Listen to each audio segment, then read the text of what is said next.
Um, and welcome to the Hommlet Heroes. And we have an interesting conclusion to the party. And we have Jim playing Lito, who's just woken up with some surprise guests in his bed. And they have now exited quickly. And he's now left alone, kind of looking around, rubbing his eyes, and his head's hurting a bit. And he just notices inside of he looks to the side and he sees there's a parchment on the dresser, and there's a mirror behind the dresser and drawers and stuff, and then he also sees that he could have swore the chair hadn't been pulled out. He never used it yet, but hey, it's out now. It looks like maybe somebody sat down and taken parchment and ink out of the desk, because you kind of go over and I don't know, what do you want to do, Jim? Yeah, for sure. So can I tell by how the chair's pulled out? Like, Wamba's quite short in comparison to the girls, right? Oh yeah. So would I be able to tell kind of if it was him or maybe the girls who pulled out the parchment? I guess, yeah, what I'll do is I'll take a quick look at the desk, see what's kind of inside, and then I'll get around to reading the parchment afterwards. All right, the desk is filled out with amenities and stuff for a guest cabin, so to speak. It's got parchment and inks and quills, knickknacks and little clips and paper clips and stuff like that. Perfumes. There's even a bit of change in there and stuff. It seems the mayor is a very generous host, and he probably has some VIPs staying here, right? He uses it as his sort of place for that. And you're apparently a VIP at the moment. And nothing unusual, but the notes there, and but when you look in the mirror, you see that there's a chunk of your hair is missing, and you quickly get closer. You look, what the damn it! And there's a big lock of hair from behind your ear. Basically, that whole side, that whole bang, that whole piece is kind of gone. Not crazy gone, but like just cut off neatly with one stroke. Hopefully, it was just for a souvenir, not for some sort of ritual. Yeah, that's going through your mind. Voodoo. Could be voodoo. Who knew? Now you can see the parchment is being held down by a ring. Ooh, okay.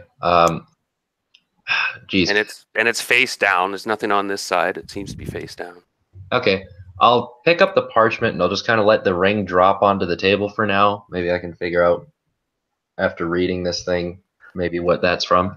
It's like a black metal ring. Yeah, I don't know. A bit odd. Right now. Yeah, it's not. It doesn't have any jewelry on it or anything. It seems to be a black metal ring. So, you grab the parchment? Yep.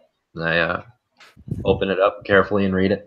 Okay, you turn it over, and whoever was here used you think the local ink and quill, and it's in quite a beautiful, very beautiful script. Like I'm talking long, flowing, extended lines and twirls, and like, wow, you're very impressive. Whoever wrote that is, well, you know what I mean. Yeah. There's not a flaw on it. And it's the English is perfect, and I hope I get this right. And it starts, "Hope you enjoyed my little gift to you. Gloria and Crystal are very talented, but that was nothing. I will show you the stars and take you to paradise. I have business elsewhere and will be gone for some time. Enjoy my gifts for the moment, but don't forget my kiss. You belong to me." It's signed, "My love is always with you, Zara." Wow. Okay.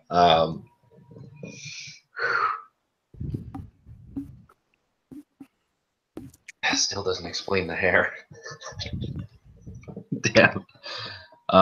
Something that she can sniff later, man. Yeah.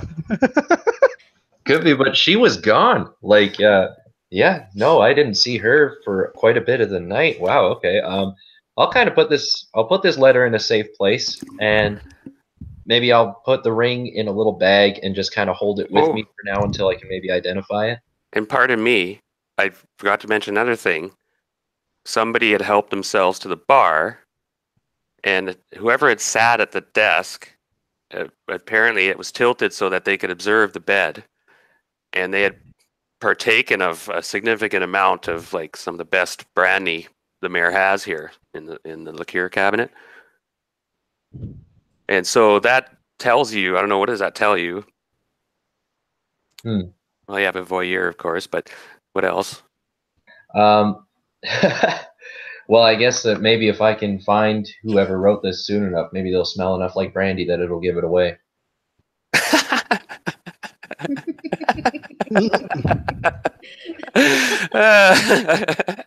I like that's funny. Sorry, Jim. Well, if I can track down Zara, it makes a bit of sense. Okay, no, sorry, you're way off. No. Well, I mean, they would have a good taste, of course, right? And also they took some time. Yeah. Oh, for sure, especially with the flowing script and everything, all the little swirls and everything. And so somebody estimate might have been there for an hour or two. Now, Zara, it's signed Zara, and you smell the paper and you smell her, and you're just like, whoo, and you get a warm sensation, like you're like, wow, I must be special. Of course. I wonder if we must have been put under by something. Maybe some magical thing, perhaps, or maybe just all the booze. Well, like I said, your memories are very fuzzy. There's flashes and moments of blackout. You don't recall ever seeing Zara at all. The last time you saw her, she was just finishing. Oh no, she just stormed out of the gypsy room. Yeah. And swore at them and cursed the old bitch. She looked even more beautiful when she was mad. You should watch the video, Heather. It was quite a session. I'll be sure to check it out. It sounds really funny. Played about 5 or 6 hours. Oh God, yeah. We were all drinking too. Yes. Yeah, in the game as well. Yeah. Like I said, I'll put the ring in a bag for now. I just want to be careful with it before I can figure out what it does, and I'll put the parchment. Now it's her gift, though. You're like your finger in it, and you're like, "Oh, I'll put this in a bag," but you kind of pick it up, and you're like, "Oh, it's her gift." You're like, it's her gift. And could you make a wisdom check? Yeah. Oh hell yeah! Oh no, saving throw. Pardon me. Oh hell yeah! Not a check. Oh, no, wrong one. There we go. Yeah, you're like, oh, it's hers. She gave it to me, and you just you have a hard time pushing her out of your head already. It's like I gotta roll above my wisdom then for a saving throw. No, you have to make a saving throw versus paralyzation, poison, or death magic. Okay. And so, did I give you that stat? Well, that's a pass. Of course it is. So you're really compelled to put it on your finger, but even though you feel that you would like to have it on your person, you're reluctant to leave it behind, but you don't put it on. No, that's the thing is I don't want to just leave it here. I'll keep it on me in a bag. I just didn't want to put it on right off the bat until I can figure it out. Okay, I thought you were going to stash it or something, put it in a bag. No, I'll put the parchment in a safe place, like in the cabin. I don't need to carry it around with me. And you really were tempted. You wanted to have contact with it, with your skin too. You're thinking about putting it on a chain or something maybe, but yeah, for now, if you find a little handkerchief or something, you can maneuver into a sack.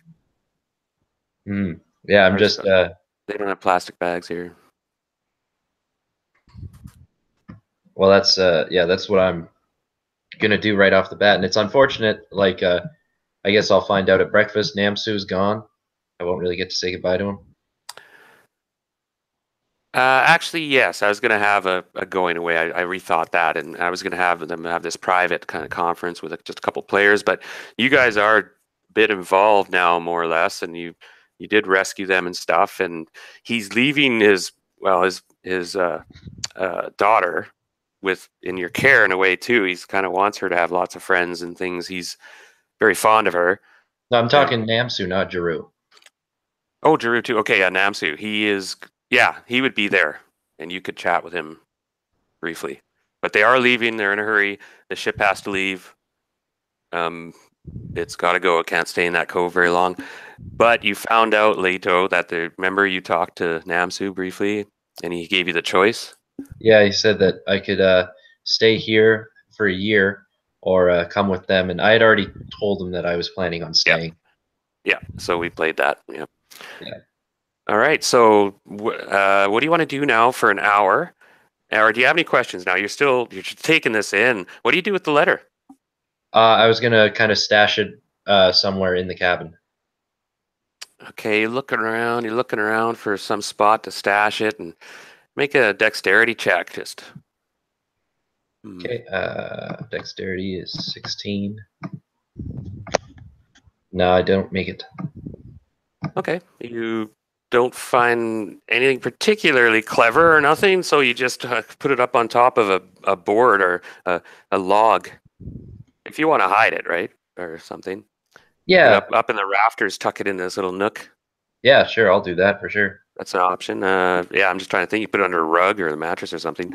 Yeah, just for that way I'll know too. If it's gone, then someone actually really scoured, went through the room, right, trying to find something. So. And you get dressed? Yeah, and I'll go outside.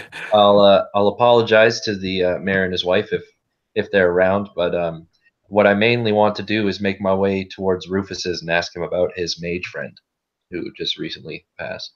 So the mayor kind of chuckles and, well, I don't know.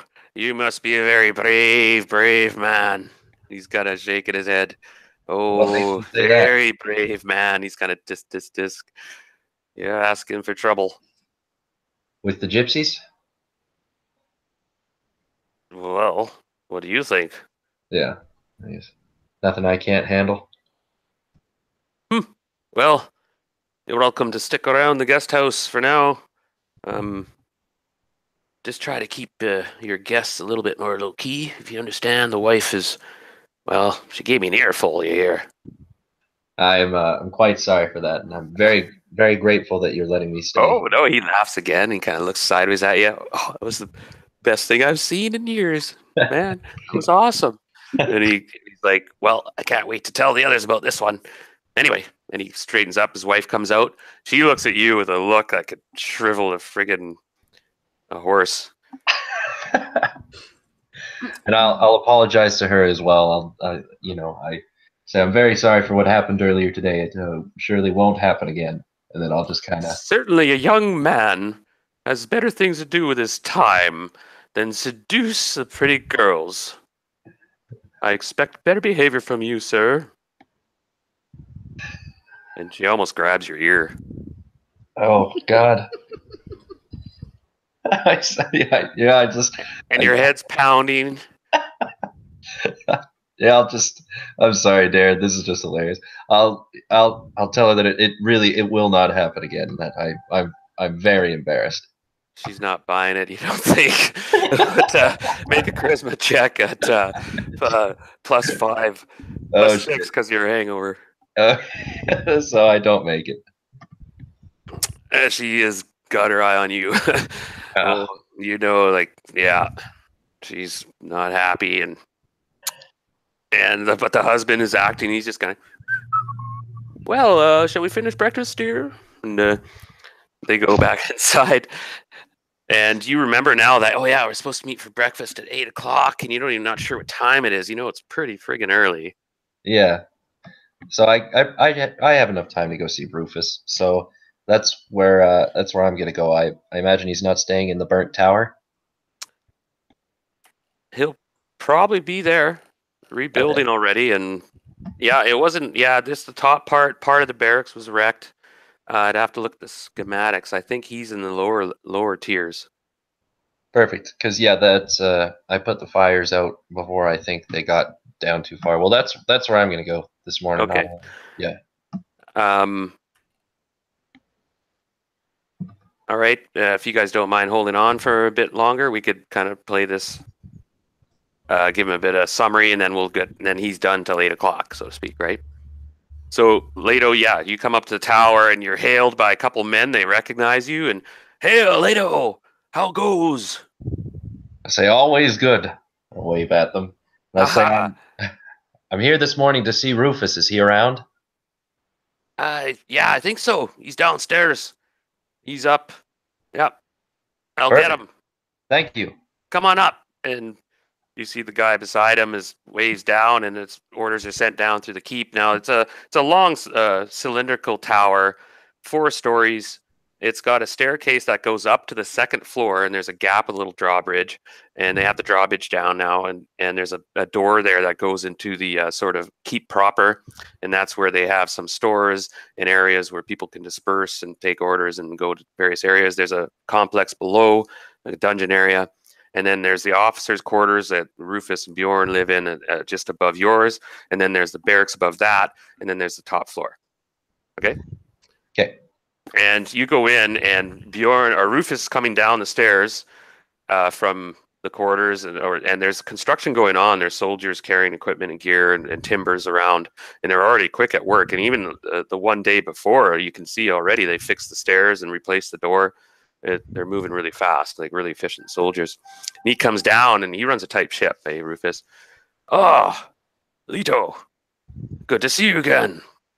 It's great to see you, Rufus. So we're having there's going to be a funeral tomorrow for Bjorn. I know you did not know him at all, but if you wish, you can attend, of course. Said it would be an honor. But to happier, I noticed last night before I left that you were indeed having a good time with the Gypsies and others, eh? Maybe it was too good of a time. Oh. Tell on. He's his old soldiers comes out in him. Said, well, Rufus, I don't remember too much. After drinking quite a bit, I woke up this morning with a couple gypsies and Wamba. And he just spits out his coffee and just starts laughing like this. And a few people nearby kind of grinning when hey, get to work, you guys. He's laughing. Wamba, you say? Who would have thunk it? So, is he like hung like a, you know what I mean? He's a small guy. So I was curious about that. Said, yeah, the girls affectionately call him Tripod. He started laughing again.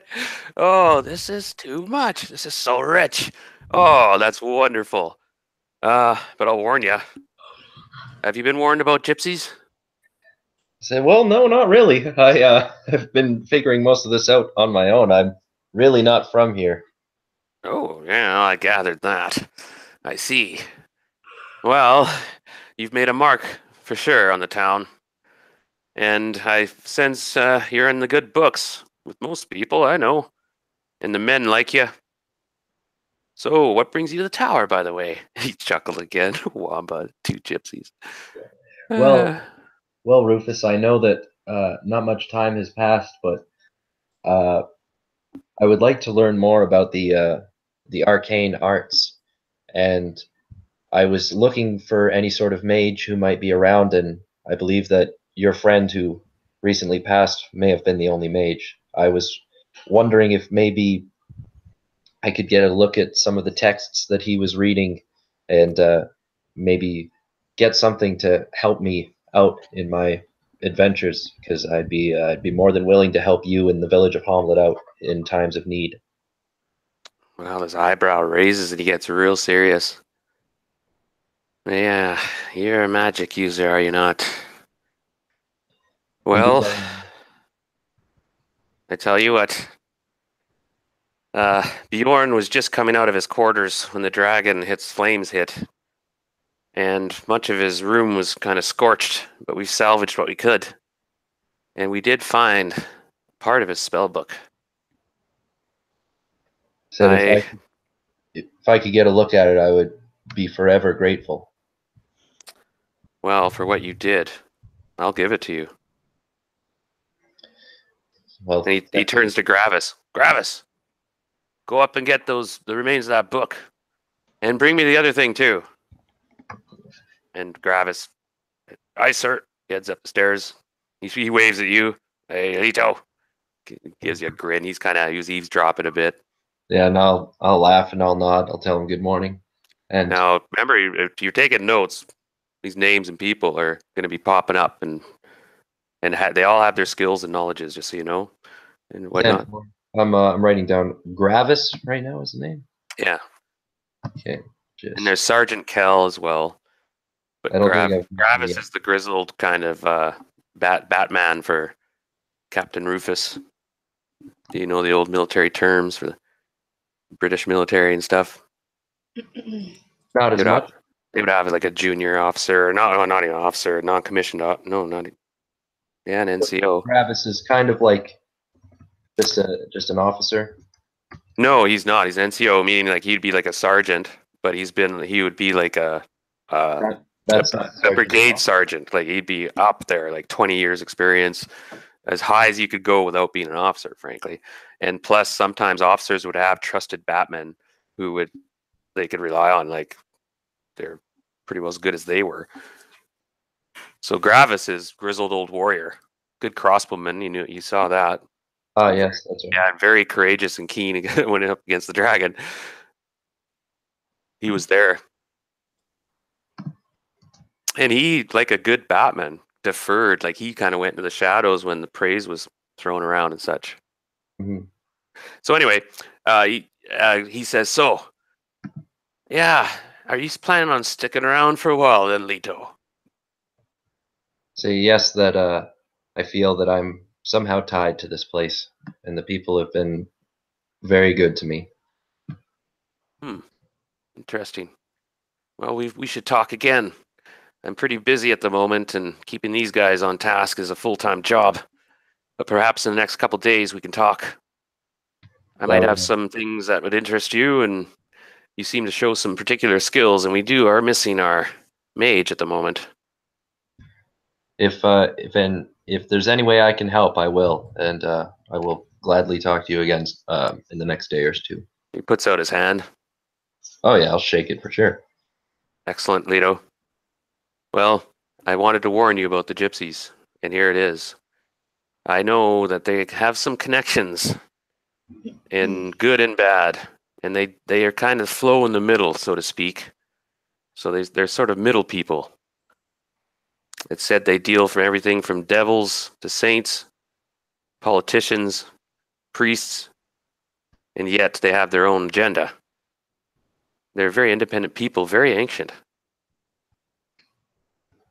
But Bjorn knew much more about this. He actually knew them quite well, communicated with them, and his passing will be missed.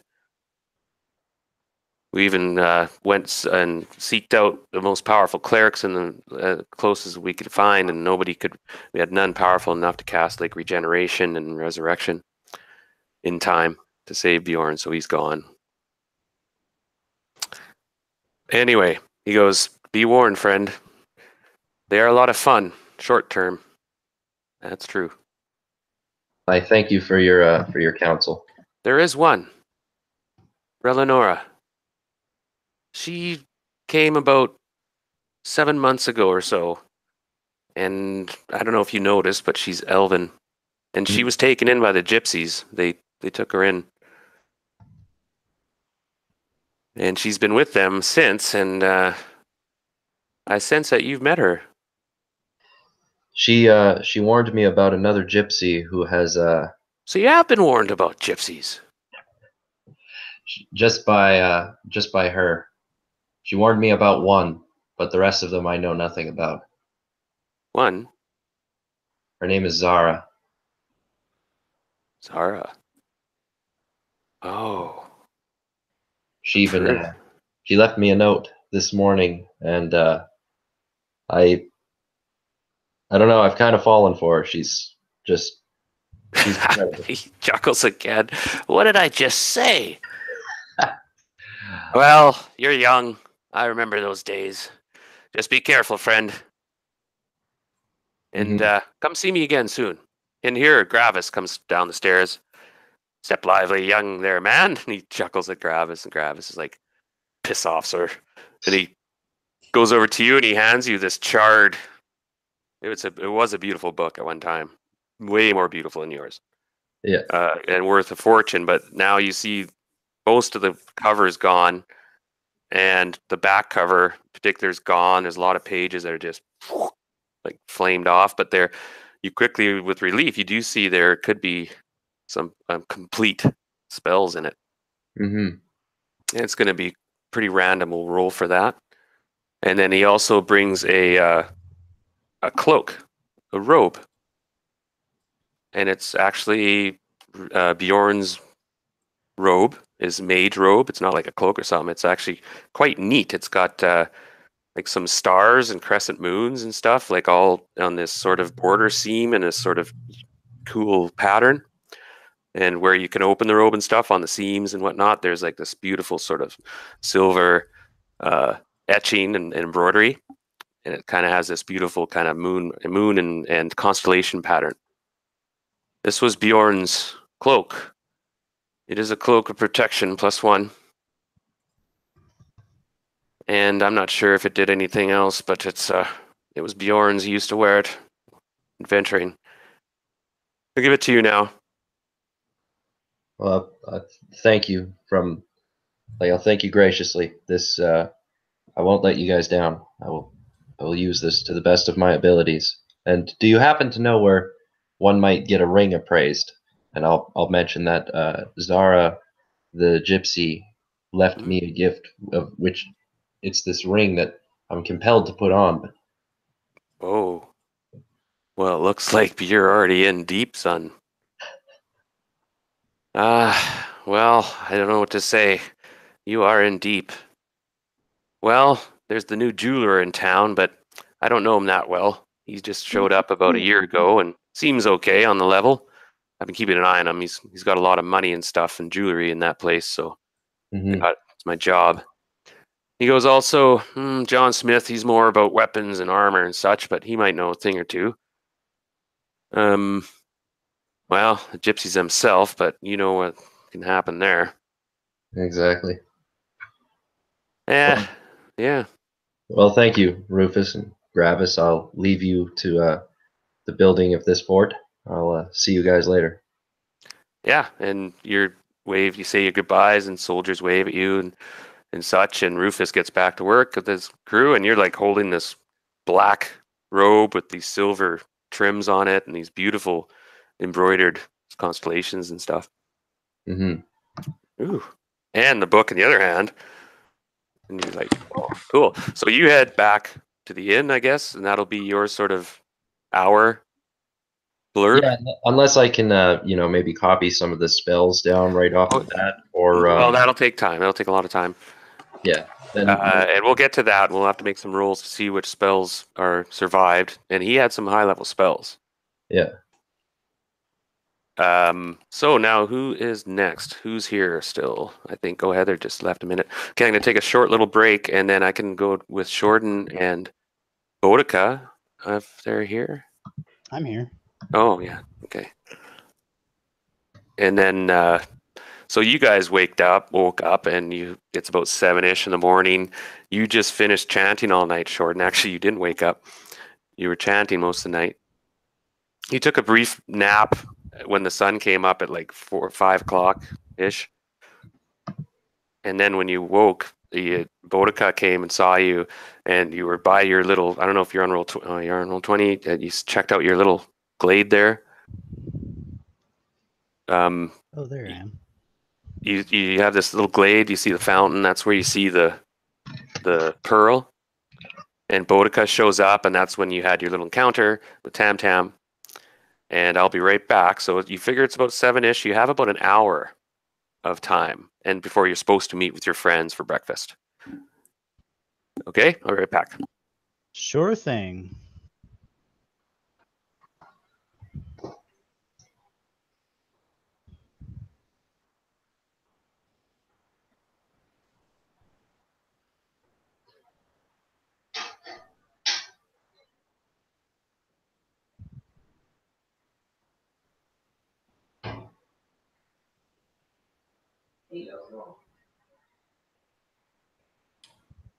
Not much. Just got home a little bit ago.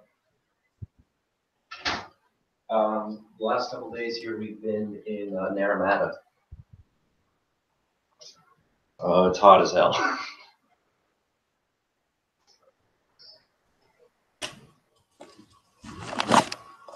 Yeah. Oh, there's 2 fires out here away, I think. Yeah.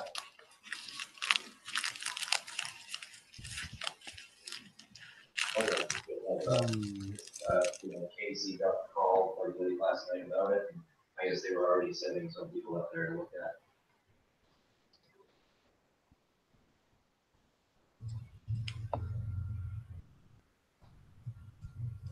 Oh, it was good. It was just so fucking hot.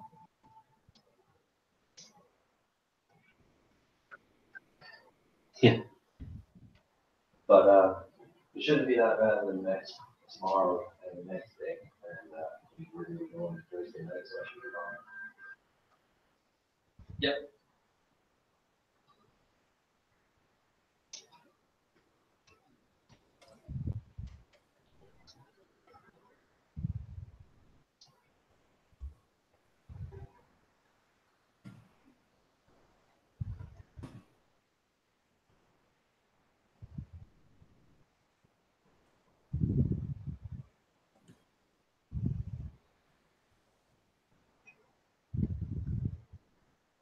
No problem. I just I wanted to see if because I know you're getting off really late tonight. I was thinking that maybe going and ordering some food, seeing if maybe you want me to just pick up some food.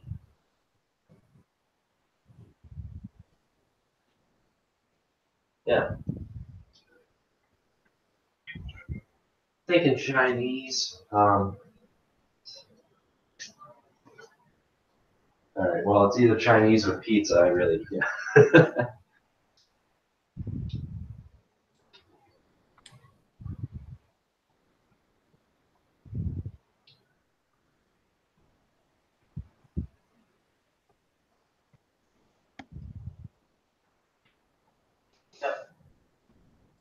And then,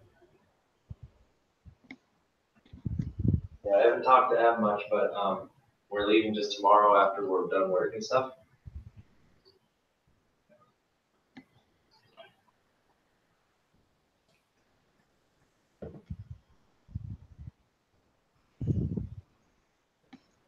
Yeah, so that's gonna be at like midnight tomorrow.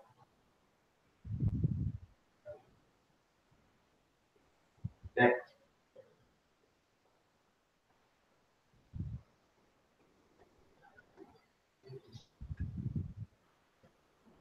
Yeah. Oh yeah, we'll find. We'll see how it works out. Cause yeah, I can finally make that the drive.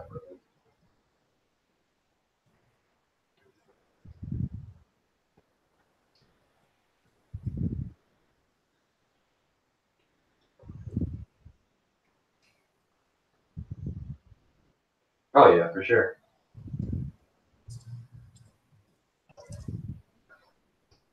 Oh, it's gonna be awesome. I'm excited to check out Seattle. Yeah.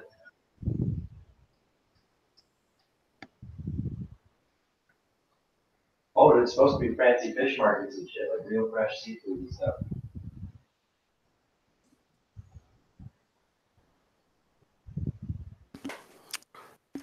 Well, I mean, a lot of hotel rooms have kitchenettes and stuff.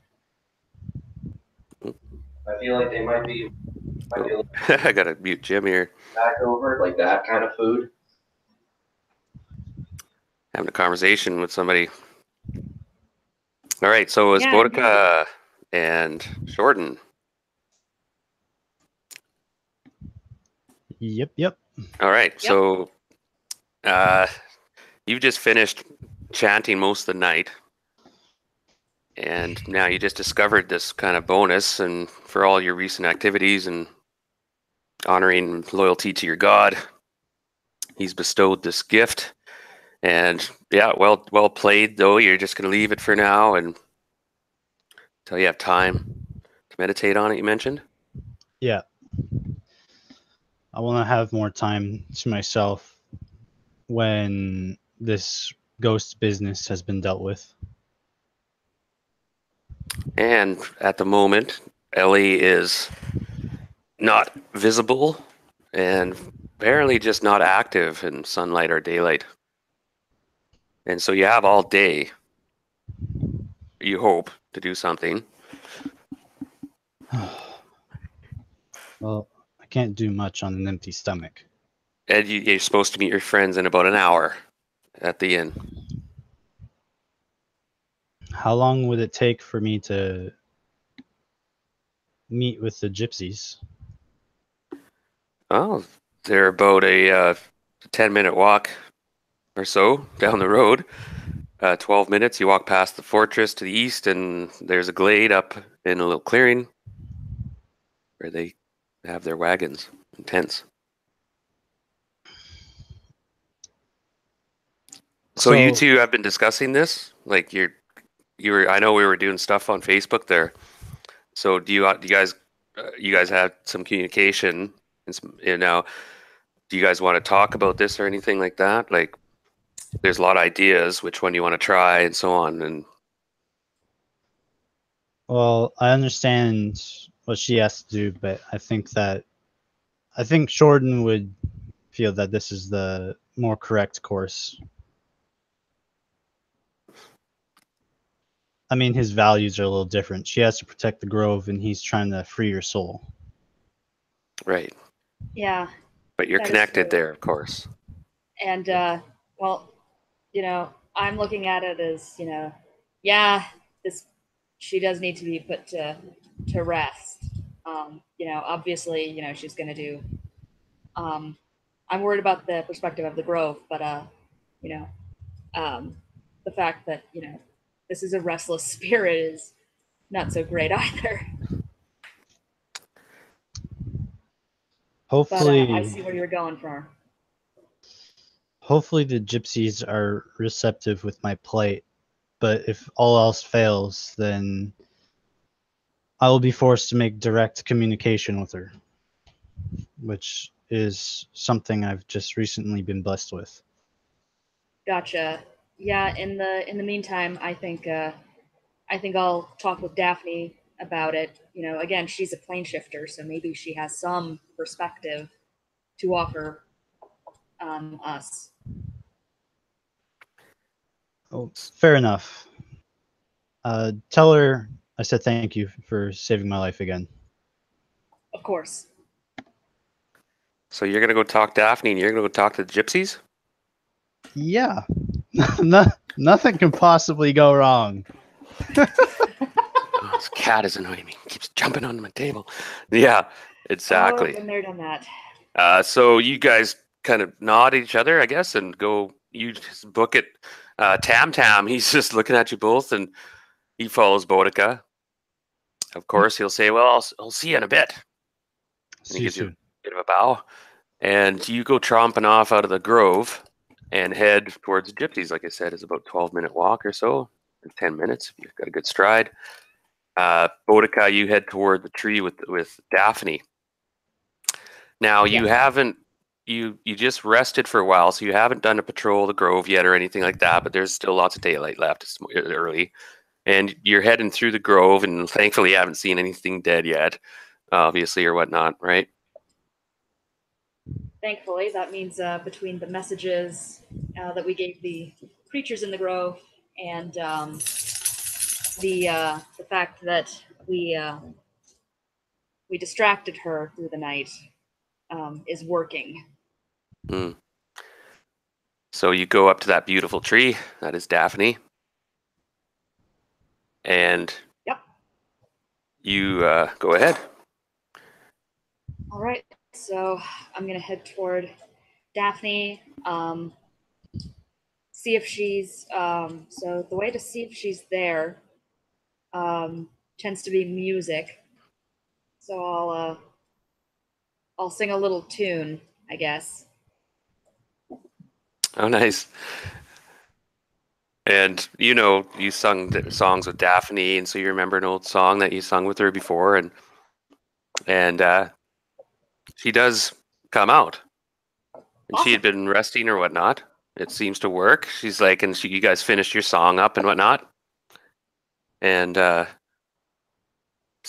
make your acquaintances. And she's like, so what brings you to visit me again? I sense that you were The grove is troubled. I've been hiding. The grove is indeed troubled. Your instincts were right.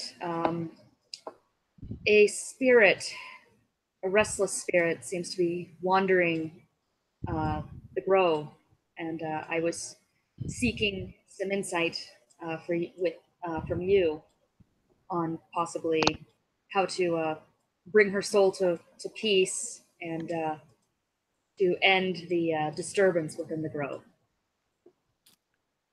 Who did this to her?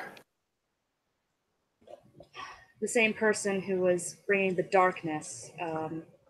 He appears to have been worshiping in the temple that was destroyed. Do you have a name? Do you know who it was? I know name is out of character. The name is eluding me. Lareth? Yeah, Lareth. Lareth is the demon that was there. No, Lareth is Lareth. the cleric that summoned the demon. Oh, okay. Lareth sacrificed this young woman, and in order to attract a demon, and encased her soul in a piece of jewelry that we unwittingly brought, or And that we she brought kind of home. she wilts a little bit, the mention of this sort of stuff, and the girl being sacrificed to bring in a demon, which is one of the more tragic ends to a young girl, of course. Oh, absolutely. Yeah, and she just quails somewhat. It will take a powerful spell. A powerful spell not many know. Is this something that you know? Oh, I'm afraid not. I'm You know afraid one not. who might. I do. Uh, And she shudders. But you must not go there. who is it? No. You must not go there. They are wicked. Wicked. And she shudders even more. And she kind of is shaking her head. No, I should not have said it. So these are people who practice in the dark arts, evil magic? How do you approach her? She now seems to be this. It shook her enough that, and then she looks up because you approach her again. Right. I'm going to put a hand on her shoulder in reassurance. I promise that whoever it is, if you say that they are evil, I trust your word.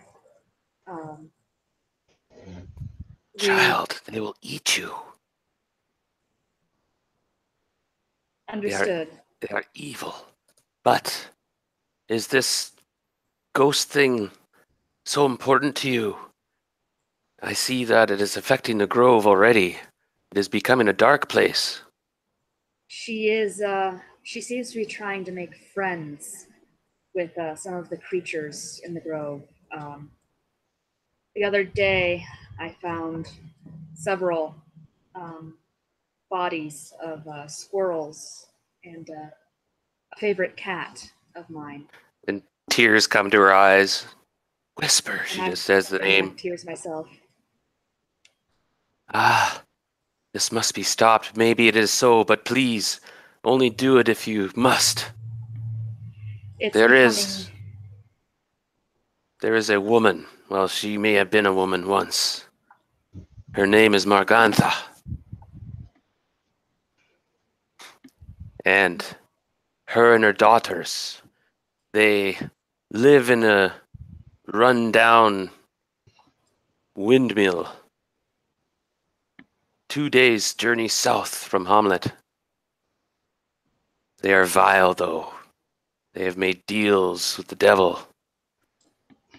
But they will know they have immense powers.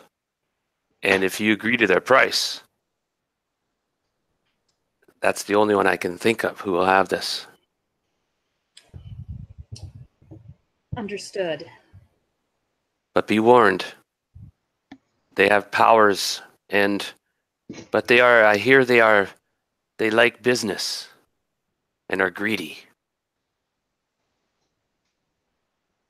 But be careful about being tricked. She shudders. It sounds like they are indeed quite dangerous. My decision to contact them will not be taken lightly. And she nods and hugs you and goes, I sent word for Gregarious and Pico Nico. They are off with some sort of festival of the fairies in the gnarly woods. But they will be here tomorrow. And they might be able to help. I shall keep an eye out for them and seek their help as well. I thank you. Good. And so she And, waves goodbye. And oh, sorry, unless you had anything before left. Before you leave, I do have a message for you from the young man you healed. Oh, He thanks you. His gratitude for your healing arts is undying. well, tell him that his heart is pure. And I would not have done it if not so. I thank you as well. He has become a most valued companion. Yes, keep him close. He will aid you. I'm sure of it. Indeed. Now I must go and rest again and stay low. I am tired. Farewell, my friend. And she merges into the tree bark in that strange manner, envelops her. And you walk away from that with sort of that took about you ended up some small talk and such and so on, and it took about 30 minutes or so. Okay. And then you're done. So you still have about a half an hour time, and you have all sorts of options open to you. You figure in about a half an hour you're supposed to go to the inn. Right. I'm going to. I think I'm going to go up to the library and see if maybe there's some further information on these witches. Right. See if I can do some further research so that my decision is a bit more informed when it comes So to it. Coco greets you when you come up the top, and in his sign language and stuff, his gorilla speech. He asks you how are you doing and such, and if you would like some tea. And if you're hungry, he's always concerned. He's the most gentle creature is Coco, and he probably weighs about 700, 800 pounds. And he can handle himself if need be, but he's an old silverback. We're sure where he come from. He's not from here. Drew brought him back out of someplace. He's scarred and grizzled, but now he's quite elegant. And he insists on, well, you're in a hurry, so you go to this, I don't know, you go to the study right away. You're like, sorry, Coco, I gotta Right. have breakfast soon. I gotta do this. So, Yeah. Drew's in there, Okay. and Namsu, and they were looking at tapestries again, Okay. and just sort of on the side and discussing things, and get Namsu's kind of packing his gear up and getting ready to go. Right. And so daughter, I see that you've been busy already this morning. Any progress on the haunting of the grove? It sounds like Shorten is going to search for some leads. I spoke to Daphne, and she had a possible lead, but it is highly disturbing, and it's a decision I shouldn't make lightly. Oh, do you need? She mentioned a trio of women, or what once must have been women, a mother and two daughters who live in a mill to the south, who might be able to help putting her soul at rest, but she seemed very afraid and was highly reluctant to give me this information.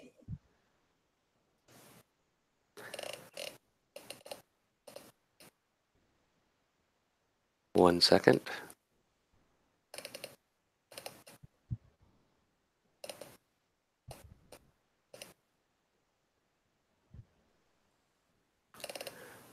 Damn it, I can't find the name. Minute. 1 second.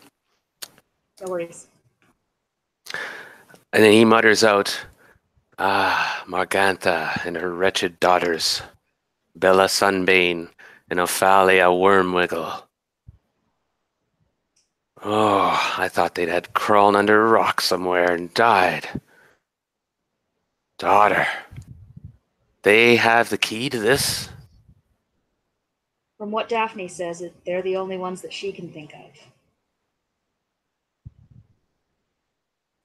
Well, you're a grown woman now, and with friends and powers, you can make your own choices. But make sure this is the last option. Oh, They absolutely. They're cannibals, dear. My eyes widen. Yes, they eat the flesh of humans or anything they can get their hands on. Is there possibly some information in here where I can find possibly other options? Okay, so, well, I don't have much on these 3 horrible women. But as to haunting, well, me and Namsu were looking through some notes and discussing things, and yes, we had. He basically kind of reiterates some of the plans. You back and forth your ideas and such that you were saying we were going to try this and do that, and Shorten's off doing that, right? You quickly inform him. And he's like, yes, very wise, daughter. And he's going to see the Gypsies alone. He is. Do you suggest that that someone accompany him? Well, it's too late now. But I'm sure he's very capable. And I thank him for his nightly watches. I have something for him. I'm supposed to meet him in I'm supposed to meet him shortly at the inn for breakfast. I shall make sure to relay it to see you. You'd best say your goodbyes to Namsu soon then. He's leaving probably in about, a couple hours, 3 hours. So tell your friends if they want to say goodbye. I know the young man, Leto, knew him well on their ship. I shall make sure that they know. Now, daughter, quickly, I'm going to be leaving soon. And I wanted to tell you there's more you do need to know. I told you about your father. He was a member of our guild, a hero. Yes. And he's dead. We told you about your mother, though. Yes. Who is actually a drow priestess, and about those that seek you.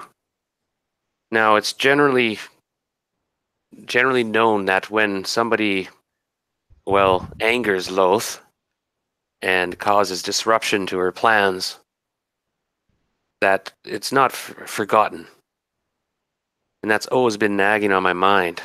Like, you're just some half drow. What? Nobody. Yet they had a plan for you. It was all elaborate. This was going to be like a 16-year ceremony. You would be prepared throughout your life. Now, I'm not sure what the plan was, and only your father knew. And that's why he got you out of there before he was killed. Oh, sorry. No, I messed that up. Your father, as soon as your mother knew she was pregnant, he was executed in another ritual. Gotcha. And our agent was in contact with your father. They were a couple agents, and this agent happens to be a drow. Okay? And he tells you, and this agent's name is Drizzt Do'Urden. Now, he is in the area. He is working with us closely with the guild, and he has business, and that's why I have to go as well as part of this trip. I have to talk to people on the ship. We're meeting on the ship, a whole bunch of us. And if all goes well, I'll be back in 15 to 20 days with more information. But know this, that you do have a friend, and he's a remarkable individual. He comes from the Underdark, and he escaped it of his own free will. A remarkable man, or a remarkable drow. Certainly sounds that way, Father. And that you respect him speaks boundlessly of him. He can be trusted. I can assure you that. And hopefully he gets in contact with you. He works in mysterious ways. He is hunted in many areas. And being who he is, he's even more drow than you, my dear. And you can kind of pull off this sort of exotic look, whereas his skin and eyes are even more, and his stature, he's shorter than you. He's not very tall at all. He's probably about 5 feet tall, if that. That's actually her height. Ah, okay. She's 5 foot. Right. I recall. So, I thought you should know this. There are friends out there. And I will be back soon, and he's going to take his leave soon, in 2 or 3 hours with Namsu. And that takes up your time, sort of. He has this real close one-on-one chat with you, and you're being served tea and biscuits by Coco. And it's real quaint. Namsu's very politely just sort of doing stuff and leaving you guys your moment. Oh, one more thing, daughter. And he reaches over to the desk and pulls the drawer open and pulls out a ring of keys. You use these for now. They open everything in this treehouse, including that chest over there where you might find some useful items. Use them sparingly, but use them if you have to. Of course, you have my blessing. And replace things, perhaps, if you can afford to. But of course, use them if you need them. You know how it is. Oh, yes, you have taught me well. Now, daughter, I must get back to our meditations. I am writing some letters and sending them on by pigeon. Come back quickly, maybe after breakfast with your friends, and we'll say goodbyes. Understood. Thank you for your help. Quick kiss on the forehead. You're the only person he shows affection to. He's quite, unless they're animals, you found he's quite a soft heart for animals, and he's really upset about Whisper and the animals dying.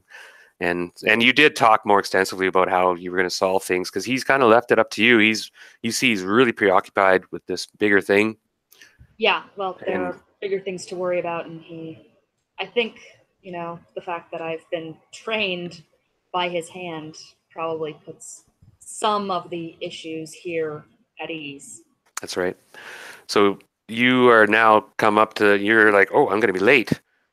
And you were like, oh, tear in the eyes. You're like, oh, I got to go and meet my friends. You're having this big celebratory breakfast where all the party's going to get together and after this dragon slaying and all this incidents in the party, and everybody's going to discuss what you want to do and if you want to stay together. And you seem to have a lot of reasons to stay together and keep moving on. So I'll leave you for now, Boudica, if there's anything else you have before. No, I think that's pretty good. Yeah. Okay, and if something comes up, we'll deal with it in a while. But now he warned you, of course, about Margatha and Bella Sunbane and Ophalia Wormwiggle. Yep, don't sound like pleasant individuals. No, they don't. And it makes my decision that much harder. So I hope that Jordan comes up with a better result than that. Yes. Jordan. I just need a couple minutes. I'm just going to refresh myself. And then I'll be right back. You were you waved goodbye to her. You headed out, and you're going by the fortress, and you see Leto coming up from the mayor's house, and he's, how are you doing? Now, unfortunately, Jim's not here, I don't think. He's still muted, so he said he was going to be back in a bit. But I was going to have you two briefly. Sorry, I'm here. I was just listening. Oh, gotcha. Okay, so at this point, you were heading toward the tower to talk to Rufus. Okay. And he comes out of this weird secret, and all of a sudden he's walking out of the trees and onto the road, and you wave because you recognize Jordan. Have you been No, never met. Oh, yeah, I guess no. I guess I. Wait a minute. I guess you haven't met. So you guys wave at each other, and you see this young guy. You guys, are you sure you didn't meet? Yes. I played Jordan once, but Oh, that's why I'm. Okay, then I was gonna say you guys say hi, and I guess Oh. you do say hi to each other, and you're like looking at each other, and you. Where have I seen you? Feel like I And should know you. yes, and I don't know, would I maybe recognize his voice and say it? I may have heard you singing in the last couple nights. yeah. Myself. Do you know a Boudica? Indeed, yeah, I've met Boudica and Thrandrew and Zhang. Ah, so you've been to the Grove then? I actually have not. I when I first came into town yesterday, I noticed a strange girl who got to the edge of the grove and was calling me over to her because she couldn't hear her friend, and she wanted me to come help her. But before I could really move, Thrandrew and Zhang came up and commented on how I was talking to nobody. And when I turned back, I was the only one who could see this young girl, and she disappeared into the trees. And before long, we were fighting a dragon. Yes. Her plight is a special one. I would advise you avoid that area for the time being. I will follow your advice. Now they did tell you a bit more about that ghost, Leto. And they yeah. did tell you a bit about the adventure that had. They sort of hinted that we accidentally brought a spirit with us back from the dungeon. I have heard a little about it, but I don't know much. What do you know? Well, that perhaps you guys found some jewels, and when you brought them back, they brought the soul of this girl back with them. And I know that this girl has been causing a bit of trouble, not through any fault of her own. She just doesn't understand that she's harming the people and the animals of the grove. And I almost fell into that trap myself. Well, I am setting off to gather information on the situation. Now Hopefully this is I can find a actually solution. convenient. I'm gonna have it that Leto was coming back. You were a bit early because you didn't know what time it was. Remember, Leto? Hmm. So it's earlier than you think. So you were coming back from talking to Rufus right now. Okay. And one other thing, sorry, that was really well done, you guys. I just wanted, it was an important thing, Shorten. I'm going to rewrite a little piece where Boudica came and told you what Daphne told her. Okay? Okay. So you have that information about there's these three women, this one and two daughters, blah, blah, blah. And then she says, I'm going to go talk to Namsu and Jeru and check out the library. And you, okay. And that's when you went. Okay? Okay. Now you guys are just down by the tower. You're about 5-minute walk now from the Gypsy Keep or hold, and I'll let you guys continue. Yes, I was actually planning on going up to speak with the Gypsies. I heard they have specialties in this area, and I was hoping to get their expertise. Well, I'm sure I'm not the first to warn you, but the gypsies can be quite a bit of trouble. Well, as a matter of fact, you would be the first. Well, I don't know too much about them either. I had my first run-in with them last night after during the celebration of the slaying of the dragon. I won the heart of the most beautiful gypsy girl, and uh, I'm starting to maybe regret that decision, that action. Yes, pleasures of the flesh can be so appeasing in the heat of the moment.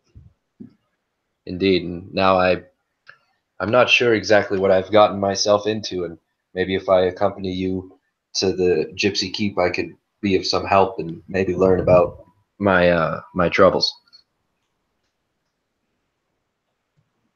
Hmm. Well, it I seems like ill timing, but I can't turn you down.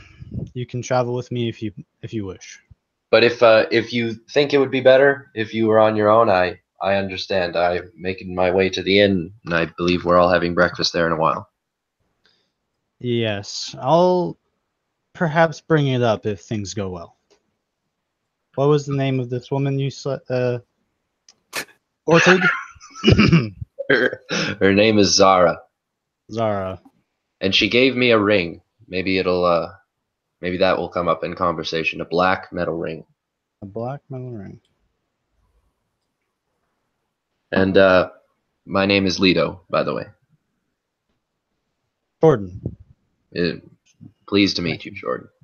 And I shake his hand. Yeah, A friend of Bodica's is a friend of mine. terrific. After your talk with the Gypsies, I guess you'll be meeting us at the end. I will. All right, So terrific. Lido, you're not going with him. No, I feel like I kind of learned my lesson with the Gypsies when we all went to the door, and No, well, hold on, Jim. You're really eager to see Zara, and yeah. you just really want to tag along. And I don't want to. I rarely do this as a DM, but you have some time to kill, Yeah. and you might even see Gloria and what's her name, Crystal. And you're just curious about where these gypsies come from and stuff. I mean, there hasn't been any hostility towards you or anything. You're not, but everybody's been warning you about gypsies. Well, not only that, but the thing that's kind of, I think Lido is like catching on to, like how much he really wants to see her. Like I don't know if it is just like, just the lust sort of thing getting to him, Just especially imagine wanting if to you were put like on the 20. ring. Oh, if you were like 20 and this most beautiful woman you've ever seen showed this affection, I was impressed he didn't put on the ring, frankly. I was like, well done. I made you make a saving throw, though. Mhm. Yeah. But you didn't, and you still have it on your person, though. I was Yeah. going to say, remember when with 20-something men, they often think with the littler version of themselves rather than That's their right. brain. So, Well, Jim, I'm just going to say that you feel a compulsion Oh, to for sure. accompany this guy. He looks really weird, this Shorten guy. He's like you're a sailor from a boat. He's kind of like this eclectic, cosmopolitan guy, dressed whatever in robes, and he's just military sort of. I don't describe yourself, Shorten. Yeah, you're pretty much right on. He's blonde. He looks pretty nice, and he has a good composure. Definitely military, or at least combat ready for almost all times. He's got a lot of scars and wounds from battles he's fought in before, especially the most recent one with the more recent devil wounds he's received. And he's not wearing his armor. He's in his commoner's clothing, so to speak. And the only thing he has on him right now is his holy symbol.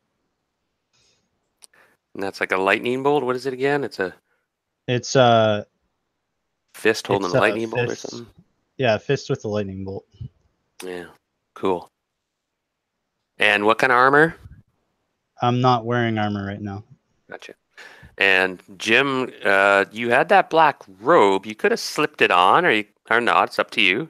Which the robe from Bjorn's. oh, Well, Bjorn. yours Yeah, now. I definitely would put that on as soon as I Okay, this now. First of all, I didn't really realize that when you first saw this Lido guy, he looked very impressive. He's wearing these silk, suave, black sable kind of stylized robe, that had a kind of a wounding seam on it that had this motif of silver stars and moons and such. It looked really cool, and you can describe. Go on, Jim. Describe yourself to him briefly. All right, yes. So Leto in his early 20s. I guess he's got blonde hair, according to the avatar.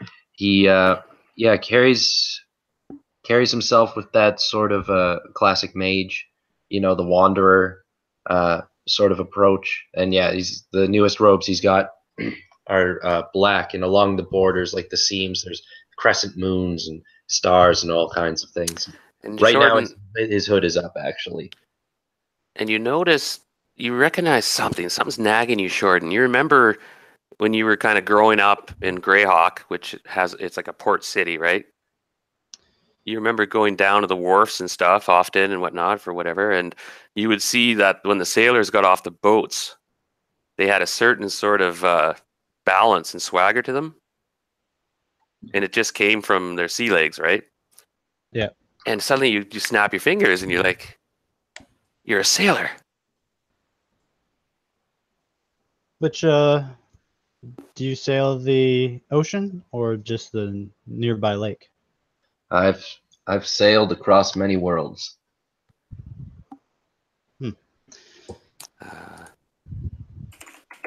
Hail from anywhere in particular? Well, it's a place I doubt you've heard of it. I came here through some strange portal from a world called Middle Earth. Yes, that is most certainly strange. And I only recently came to Greyhawk, and I'm friends with Nam Su and Tam Tam, and was tasked with finding Jeru, and I showed up here a little later than them. Yeah, well, you found him at his grove, I presume. So, yeah, mission successful, I would say. I haven't talked to him yet, but I've seen Nam Su since my arrival. So things start to click. You realize that you're looking at each other like, we should know each other a lot better. Like, you know all my friends, I know all your friends, and you're the dragons. What the heck went on here? But it just happened that he was in the grove and whatever, you just never met. Mm-hmm. Well, I'd love to stay in chat, but I have pressing matters to tend to. Absolutely. The more I think about it, though, do you mind? I might follow you to this gypsy keep. I might be able to find answers as well as my missing hair. Nice. And I'll pull my hood back a bit and show that, yeah, I have a decent amount of hair missing. You know, you have to be careful of these parts. With evil clerics and demons abound, especially with some other folk. You should expect at least a bit of witchcraft. Mm-hmm. That is something I fear. Well, I won't say no to extra company. Let's be off. All right. Excellent. So you guys come to the road, and the last you knew, there's a vague area where the gypsy camp is, and it's sort of outside the boundaries of the town, barely. And they have a nice little grove. It's quite beautiful. The river flows by it, and as you walk up, you can decide to go down this track here and approach it from that way, or you can go around this way, approach it from there. Now it seems there's no trail going this way, really. It seems they use this area. Yeah, I will go through the intended pathway. I don't want to come off as sneaky. Right. So you're not hiding anything. You're walking and just being yourself. And Yeah. Leto, are you doing anything? Or are you just kind of following and going, oh boy, here we go? And you're pretty nervous. You're like, Making sure my hair looks neat. that's left of it. Yeah. And Yeah, I'd probably be. I'd try to make the staff I have not look like a weapon. I'd even kind of. I don't want to hide it, but I just don't want to. Yeah, same thing. I don't want to come at them as if ready to attack. I don't want to scare these people. no. And As you approach, there's music. These people are surrounded by music. And somebody's playing a lute or some sort of fine instrument. You can hear it wafting. You can hear the laughter of children.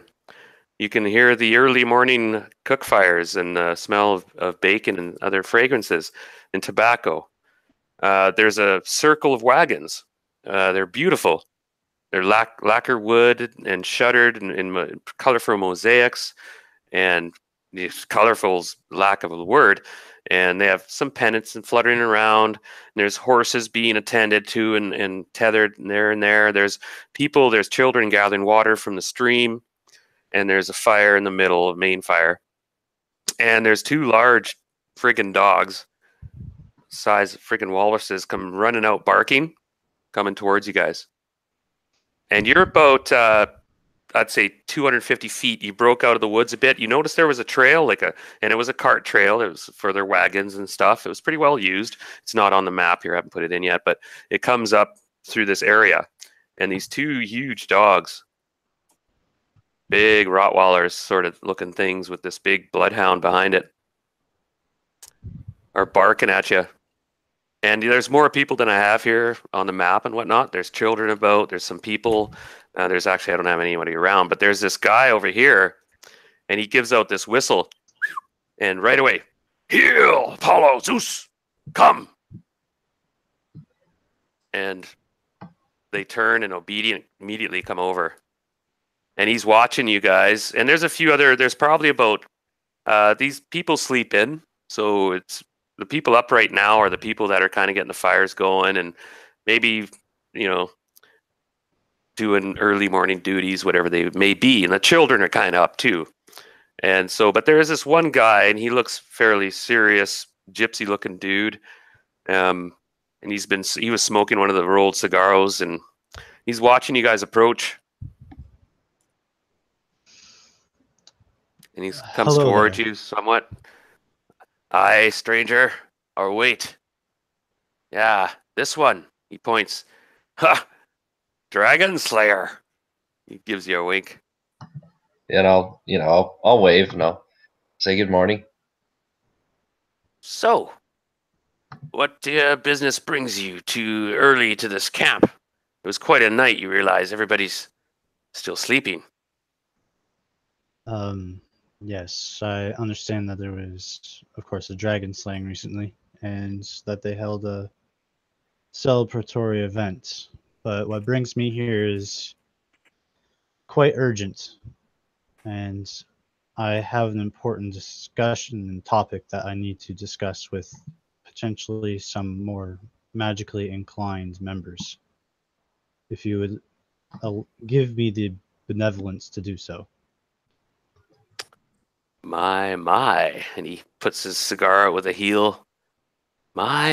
And you see the dogs get a little agitated, but they stay sitting, like where he told them to sit. "So, you come here and say you want to see somebody about magic and information. You look pretty fancy yourself. And you brought this dragon slayer. What sort of information?" He came here on his own. We just happened to be walking the same path. Sure. Hmm. So, what information? I'll go talk to the elder. You tell me what you want to know, and I'll go talk. Perhaps we come to some arrangement. I need help freeing a spirit from the earthly realm. And it involves dark magics that I don't wish to speak of publicly. And obviously, I just look over to probably the children that are taking interest into the conversation. Well, they'll be coming around and tugging on your clothing, and better watch your purse. Yeah, I'm not carrying any of my gold. It's just my holy symbol around my neck. So Yurik, he gives you a keen look. Now make a charisma check for me. Now, Leto, you've been watching this, and now these children are coming around you guys. All right, yeah, I'm And just they're kind of giggling, and they saw you. They were the Dragon Slayer, so they're coming up and tugging on your robe and stuff, and giggling. All right. Well, I want to right away. Without being too rude, I want to make sure that my robe's all together. Like there's no way they're gonna get at my pockets, sort of deal. And I'll tell them good morning, and uh, I'll. Ah, shit, yeah. Be gone! Leave them alone, you little brats! Get going! Yurik yells, and they all scatter, giggling and stuff. And he gives you a wink. Nice. And I'll tell them thanks. Your charisma check. It is 4. That's 10 less, if that matters. So Yurik, he looks at you with this keen eye. He's got a scar on his cheek.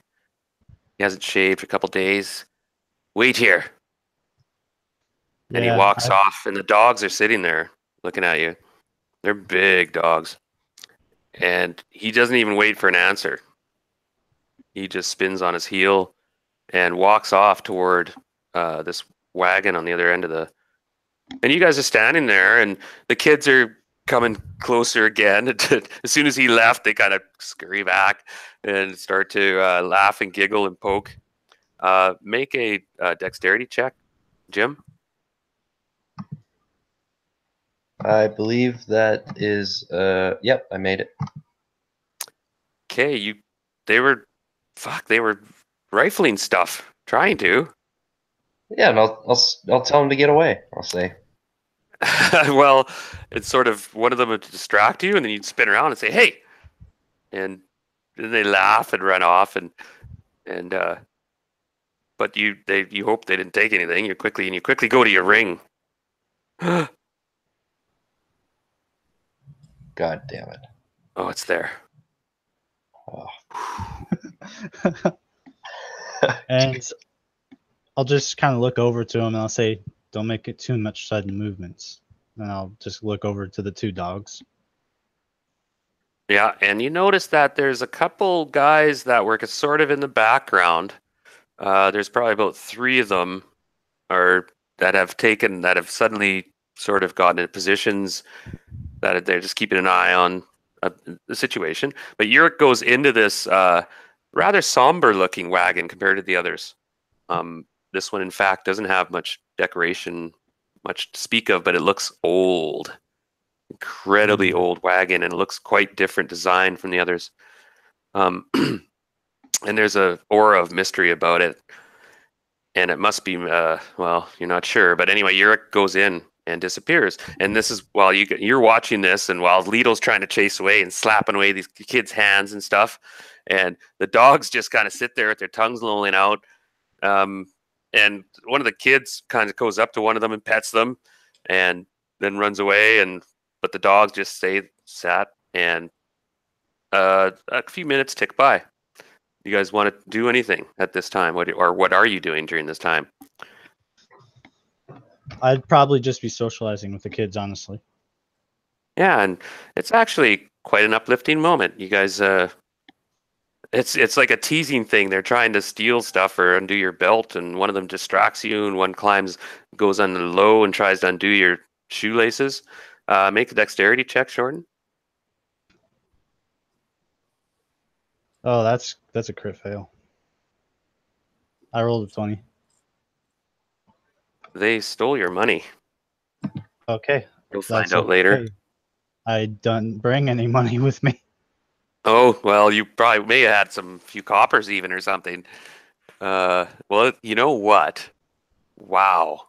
That turns out to be Providence. You didn't take that pearl with you. Maybe. Yeah, I didn't bring anything with me. Well, good call. So they end up you just ended up being spinning around and stuff, and ended up laughing and joining these kids in this frivolity. And Lido sees you kind of on the side of his eyes going, "What?" And you're kind of caught up with these kids for about 5 minutes. And I want to keep an eye on the guys who are getting into position. I want to see kind of what they're up to. you see that that there are strangers that come here early in the morning, and they were just happen to be up and about, you think, but now they're just seem to be always kind of watching over there, and they're close to like boxes and stuff around the wagon. Oh, I and see. they're talking to each other and stuff. A couple of them, and a couple are walking around, and a couple of them point at you. Actually, you see them, and they're talking. 2 or 3 of them together. You see, and you're just kind of you don't get a good feeling, because you can see there's animosity. You're probably recognized, Leto. Yeah, for sure. I'm going to once Shorten's done with the kids, I'll kind of mention to him. Well, just hold on, because Uric comes out, and you're kind of caught a little flat-footed, Shorten. Like you were caught up with these kids, and you really had a really wonderful moment. And these kids were laughing and giggling, and they kept calling you like the Tin Man. Oh no, you're not wearing your armor. No. Stern Man. But you finally started laughing. But then suddenly you realized Uric's walking back towards you guys, and you right away spun around, and the kids saw Uric coming. And he's looking at them, and they all scurry around and run underneath wagons and stuff. And he comes walking up. Madam Priska will see you. Thank you. Come with me. I'll start following him. And Leto, it appears you're invited as well. Oh, okay, for sure. I was gonna ask, but then you stand there for a minute, and you're like, and you just start following them. Yeah, I'll follow right behind, and he heads back toward that. Go ahead. Sorry, I was just gonna say, if I can get close enough to Shorten and Uric's kind of a ways in front of us, I'll say, hey, there's some guys standing around some boxes over there. Could be something that they don't want us to see. I suggest we just kind of avoid that area. And it'd probably be wise as a whole to not question or judge our hosts. So Uric, he leads you up to these pretty nice old, this wagon. Yeah, it's very old, but very beautiful in its own way. Very elegant, but a totally different style than the other ones. Came from another era before they became colorful, perhaps, or something. But there's a nice set of stairs with a rail, and that goes up right into the front door of the wagon, and he just gestures, "Go right in." Thank you. And I'll step inside. Yeah, you go up to a rounded door. It's like an oval door. Really elaborate, kind of old mahogany. And you go up to this door, and you didn't say whether to knock, or you just said go right in. Yeah, I'll take my time. I'm not gonna rush in. Leto, what do? You're just kind of like, ooh, ooh. And you're looking around for the girls. You're like, yeah, no, I'll follow right behind Shorten, like whatever he's doing. He's kind of taking the lead with this, but I'll just be looking around and seeing if one of the girls catches my eye. Well, you don't see Gloria, Crystal, or Zara. Damn. Yeah, they're probably sleeping. Well, or chasing Wampa. Yeah. I'm more interested with what's inside this caravan. So yeah, you kind of sober up quick, and you realize, oh, this is quite a wagon. Wow. It's about 11 feet wide by about 25 feet long, if that. 22. And there's an oval door with a handle right in the middle.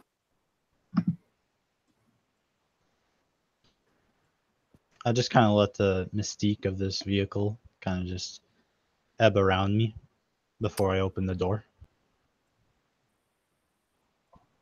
And you don't sense any particular malevolence, but you do sense there's chaos. You get a sense of age and eternity, and perhaps age beyond its age, beyond its time. But you shake your head, and time's ticking. The gypsies are starting to look at you and stuff. And they totally, everyone keeps on with their tasks and stuff. Like, it was normal. Somebody's come to see the crones. So I'll open the door and I'll go in now. Okay, both of you, okay, you had to duck your head a bit actually to get in. And then when you lift your head up, you're taking a breath, you're just Ooh, it's impossible. The room in here is large. You're in a room that must be 30 feet wide by 45 feet long. There's on the left, there's sort of a there's shelves of scrolls and books and a bench, a desk, and on the right there's sort of cages with certain animals and birds and snakes and sort of beakers and tubes in one corner. There's a smell of preservatives and odd, unearthly smells mingled with sort of smoke, tobacco, and that pungent odor that was prevalent when they were giving their fortune telling in the inn, which you weren't here for that session, but Wouldn't be a spice that I recognize. Lito would recognize it. It's a strong sort of soothing sensation you get when you inhale it. But so you guys can make saving throws for me. Paralyzed, poison, or death magic. I got 15. I got 18. I made it. So you both are you recognize the fact that okay, this is like this heady stuff, but you kind of shunt it to the side and just kind of stay focused. And you see that there's a woman to your left, and she'd been waiting for you, standing there, and she's like, "Greetings, Dragon Slayer." She looks at Leto. "And honored one," she says in a mysterious way. "I am Saphira, and this is Madame Priska." And she gestures toward what you thought was sort of a cloak on a rack, and it turns out it's this old crone, and then her shawl turns up, and you see the glint of these cataract eyes, but she says nothing, and she's knitting. Actually, you realize she's got needles out. "So, you convinced Yurik that you wish to speak to us. Do you know the price for such speeches?" I wasn't made aware of such thing. "Oh, there's always a price, young one. What do you wish? Why are you here?"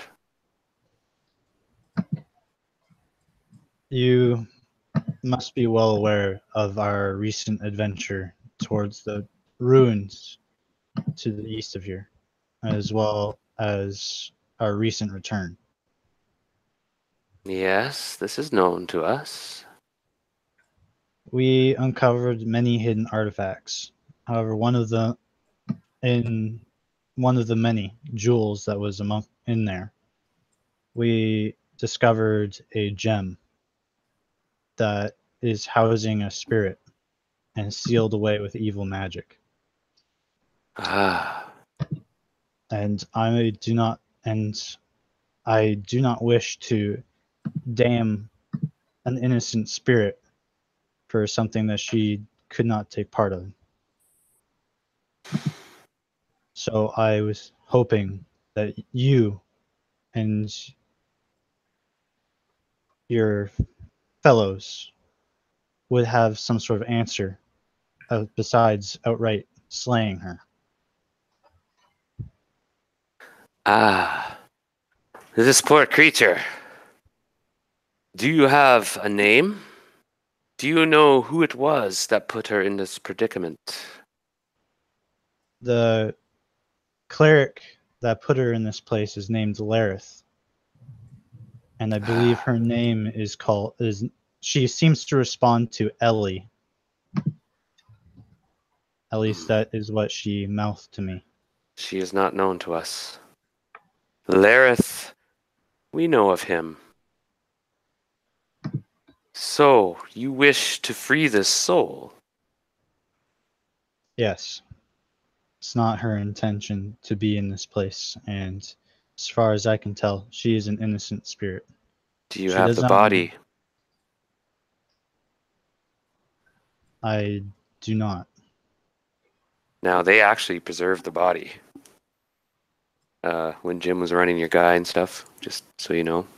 Oh, okay. So, They actually brought the body back and had it preserved at the moment. okay. So then, yes, we do have access to the body. It is possible. And it is possible we know, but there is one hitch. There's two hitches. Will you pay the price?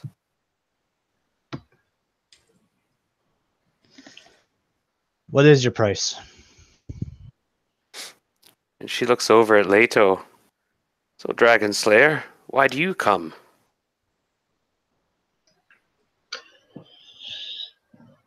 Well, I came here to find some friends that I made yesterday.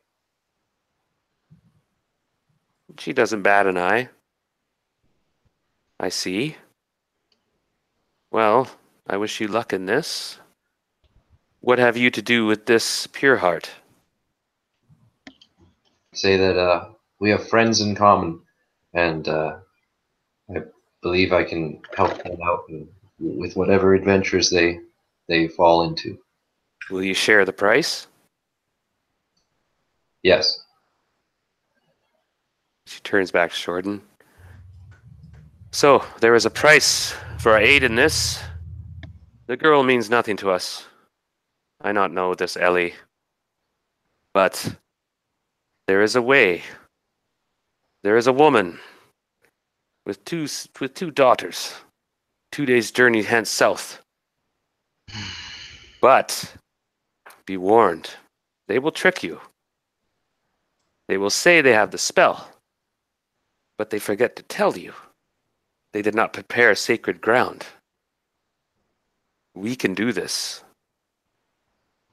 But I'm afraid they will have the magic. How you attain this magic? Well, that is up to you.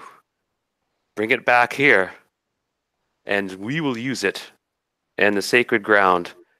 That way, she will see peace. The spell they will offer you will only free its soul, and it will wander listlessly forever. It needs a place to anchor and have peace. I Do understand. you agree to this? You didn't name a price. You told me the Ah. conditions. The price.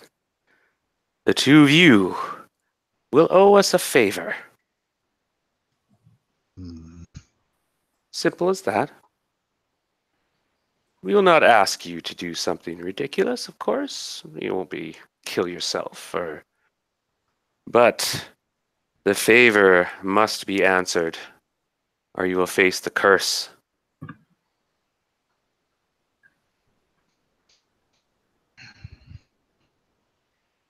As long as this favor does not condemn me in the eyes of my God, nor ask me to go against him, then I accept. That is between you and your God, and no business of ours.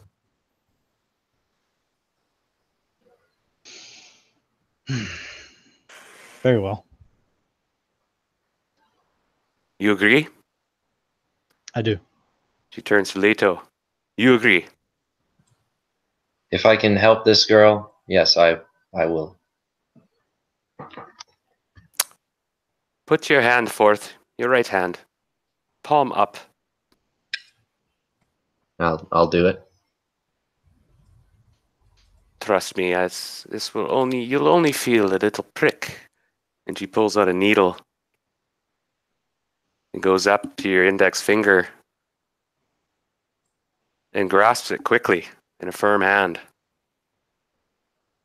and deftly jabs it in a sharp bite of pain, and a little ball of red blood appears, and she quickly scoops it into a little jar from both of you. It is done. Bring back the magic. Bring the body, and you will have the soul be free. But don't forget, when you are called for the favor, you must answer.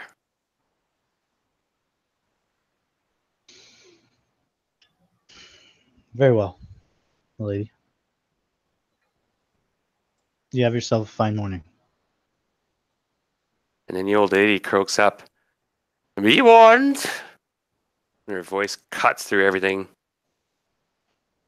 "She is a devious one, and her daughters, perhaps even more cruel. Good luck, Dragon Slayer and Pureheart." And the door opens of it on its own. I'll actually salute to them both before leaving. Yeah, I'll bow, I'll thank them, and exit. Is there anything you wanted to ask before you left, Leto? I guess I was. Zara's on your mind. Yeah, But you remember what happened at the end, though, where she called that woman right there an old bitch. yeah, for sure. And I'll pipe up and I say, as Shorten's Jay, I have a leaving, whatever. question. No, I have another question that I want to ask before we forget. So I the I door's just open, remembered and something. they're kind of waiting, and you guys get up, but you turn back. Yeah, So Shorten, go you ahead. can go first.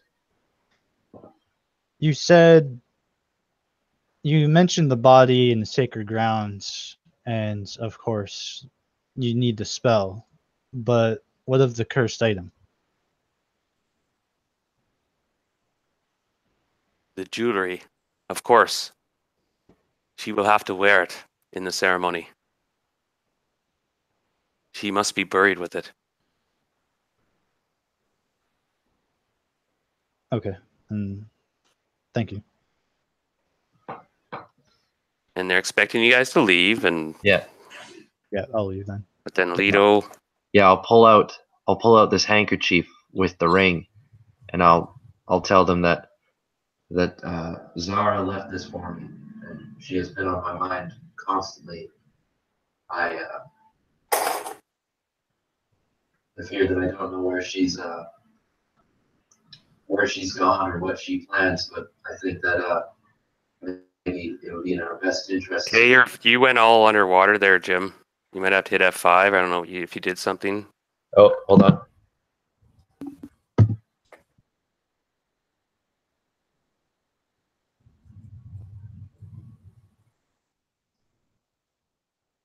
So be careful, Jim. I'll give you a little warning. Zara had just told her off big time, and there's conflict here. Okay. Can you hear me? Yep. Okay. You're much quieter.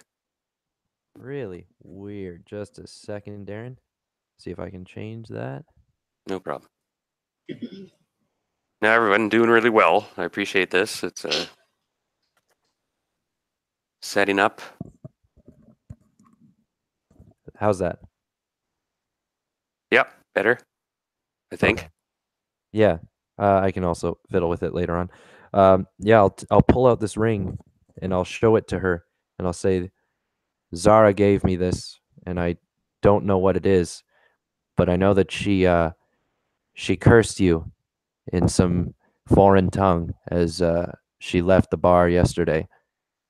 And I don't know what she has planned for you or for me, but if you could tell me anything about her, I would greatly appreciate it. Oh my god. Yeah. And I would ask, Now make I a would- charisma check. Yeah. +5. let's see my charisma. Damn, it's only 11. Just a moment. Damn, I just missed it. Okay, you see that she almost said something, and you showed the ring to them. Yeah, I would have pulled it out and held it up with the handkerchief. You see the younger one kind of hiss, a quick indrawn of breath, and she almost says something. Ah, that is a binding ring. How come you this? I'll tell them all about the note and Zara and yeah, how I had the urge to put it on, how I had to really fight it, and I haven't put it on. Ah, young man, you were in over your head. Zara is gone. She has been banished from this place. She has done things beyond redemption. But it appears she has interests in you, and we sense more. Now be gone, and don't come back again. And I Well, was like, whoa. I'll thank them. I'll put the ring carefully back in my pocket, and yeah, I'll leave. So you guys come out into the stairs, and you see Yurik is by the fire, watching always, and make a quick dexterity check, both of you. I got 6. Yeah, I made it. All right, so what do? You look around and you notice that there's only not many guys around anymore. They must have gone back in their wagons or done other business or something. But it's just Yurik, and there's only about 1 or 2 guys now around, whereas before there was like 5 or 6. Well, I'll say to Shorten, let's I think we both got some information that we needed. Let's head to the inn and tell the others. Particularly, yes. You stayed So you in there guys- a little longer, though. What seems to be your issue? So I'll tell them all about it, about how this woman, who I thought had fallen in love with me, turns out that she's probably using me for something, and she gave me a ring of binding, and I don't really know what that is, but I feel thankful that I didn't put it on. The gypsies seemed quite taken aback, and they told me about how that girl is now banished, but for some reason she has an interest in me, and I'll tell them about the letter as well. That'll say, yeah. Well, there's not a lot of time at the moment. You guys are kind of in the gypsy camp, and Yurik's he gestures and he goes, so I presume that your business went successfully. Some things I knew already, but their guidance is greatly appreciated. Erroneous appreciates the truth, and they have provided it. Ah, of course. What did you expect? So, I presume that you will be on your way then, eh, gentlemen? You assumed correctly. Yes, I thank you. won't be here to hassle you no longer. Yeah, thank you for the hospitality. Of course. Good day. And he stays where he is as you guys, I guess, are going to head back the way you came. Yeah. All right. You head south of the encampment, and you're heading down near the bottom of the road, and you get down about this area here. You can move your avatars down there. Where is my avatar? All right. Where is it? Can I just... I'm right down. I'm at the bottom of the road already, but Oh my God, cat! Fuck! It's like I think 20 I just times. spontaneously combusted myself. Yeah, Okay, hold on. Let me. Mine haven't been everywhere. Oh, Oh, I see. Okay, I got you guys. Hold on. Or I got Shorten. I made a clone of myself. It's fine. Oh yeah. Oh, I think I can delete him though. So, Dragon Slayer, pure heart, taking our women, eh? We'll Oh. show you. And suddenly you see from around the woods around you guys appear about 6 or 7 burly-looking gypsy men, and they're armed. They're so. I tell you what, we'll castrate you and nail your balls to the wall. What do you think of that? And you see this one particularly young gypsy guy And you guys can roll surprise. So what do we roll for that, Darren? Die 20? Nope, that's 6-sided. Well, that's particularly amazing that I didn't bring anything with me. And do you have any weapons? No, You had not a dagger or anything? no, I didn't want to show up with any weapons. Oh, damn. Well, I rolled 6 against your 4. What do you have for weapons or whatnot, Jim? What's I just have the staff. I was like, quickly, first thought, I was thinking if we're kind of like further down the road, unless they're completely surrounding us, I can put up a smoke puff, give us maybe a second to run away. I don't know if Shorten will run, but we'll see. Now they've sort of. I'll put their. Just give me about 2 minutes, guys. I'm gonna. I don't really know what they are carrying. They have daggers, vicious-looking clubs, and one of them has an axe. It's sort of haphazard, but they seem to know how to handle them, and they seem quite angry, and they want to skin you guys or castrate you guys or something like that.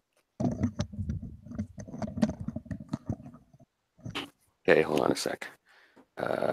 Hopefully we go first. Because I don't want to have to use my magic against these guys. I'm pretty sure we get to go first. I rolled higher on the surprise. Oh, darn it. Give me 1 second, guys. I'll be ready in...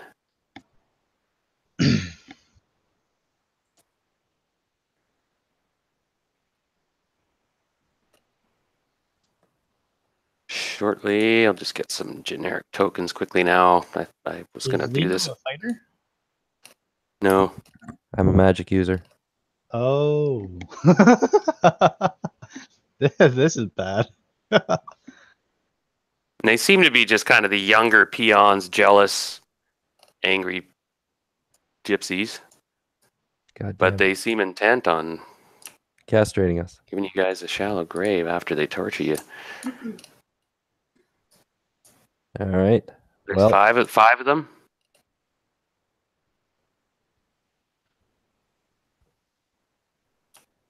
Okay, so they are pretty much just all Sure. around us. all around us. They had been waiting for you guys.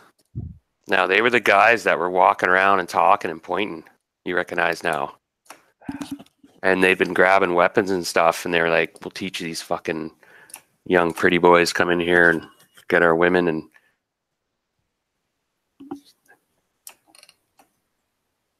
And so you guys won initiative. It's our nobody's surprised, I should say.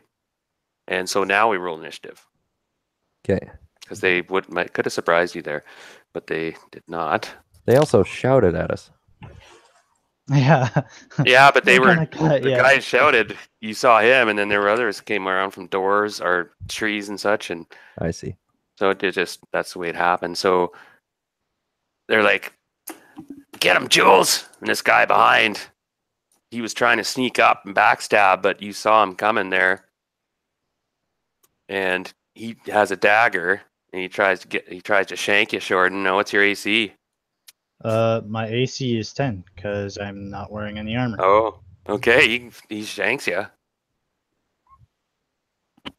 for 2 points damage. He draws blood. You spin around, and he popped out from behind a tree. This guy behind Jules, and then this guy on the right side here. He's got a rusty old, really short sword, Leto, and he comes at you, and he's like, ha ha. All right, I was gonna cast use my blur with my ring there as soon as this is all starting. Okay, so you invoke. You got to come up with a command word for that or something. Probably Shy Halud, seeing as it incorporated with my past with my Suddenly father. you shimmer and blur, and this guy comes in, so that gives you 4 bonus, and he whiffs. And then the guy who spoke, who's right here, he's got like a club, a vicious-looking club. He takes a cut at you, but you're blurred suddenly, and he's like, "Ooh, 18, 14. What's your AC?" I believe it's 9. Just a sec. No, AC 7. So he hits you with the club. Unless, hold on, these new robes are +1 protection. Does that mean Yeah, anything? that's AC. Yeah, +1. So then I'd have 8 or He 6. still hit you. Okay. 3 points damage. Okay. Oof. Now this guy was too far away. He was kind of coming out of cover. And then this guy over here, he throws a dagger at Shorten. And that's a hit for 1 point damage. Now, wait, 1, 2, 3, 4. Yeah, that's. They don't seem very competent. They're like the young rough bloods, the kind of drunks and scummy. But they still draw blood here. Okay.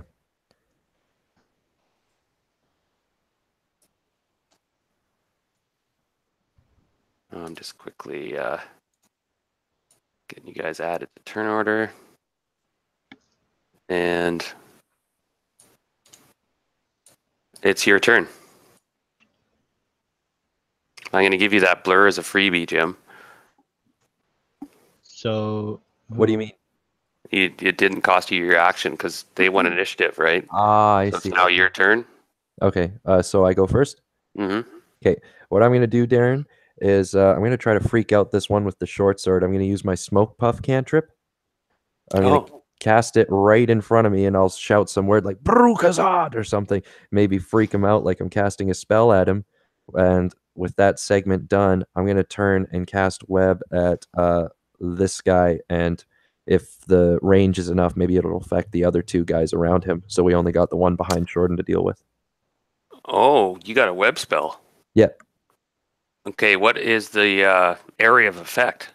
Okay, looking it up. Because the way that works is you basically, there's an area that you just hit with a bunch of webs. Like it just strands, they connect to everything and anchor everything down. Mm-hmm. So if the area is like 30 square feet, then you could probably get at least 2, if not 3 of these guys in that area. Yeah, that's kind of what I'm hoping.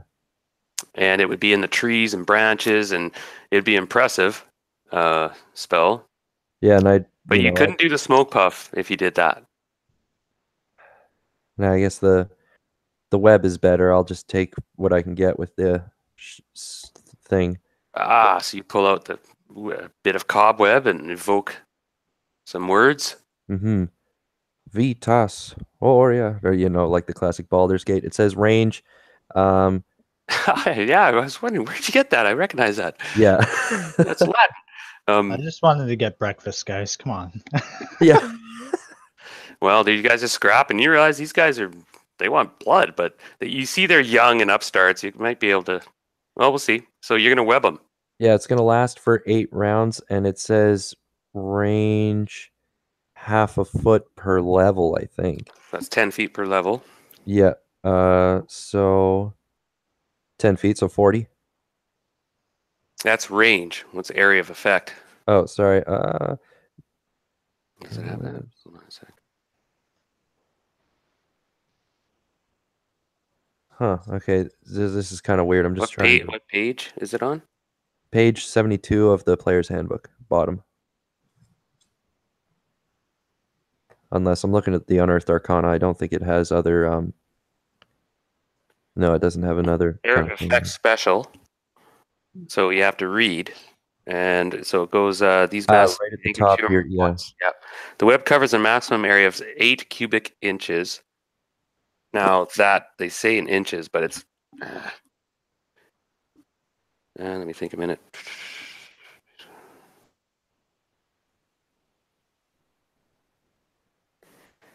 Well, it's going to be bigger than 8 cubic inches. That's ridiculous. Because I always thought the web was kind of a big thing. Oh, it is, and I'm just trying to figure out that it's either a typo, or maybe they made an amendment later on or something. I'm just reading because these strands shoot out. Okay, just take 2. Okay, that's ridiculous. That it's okay. Hold on.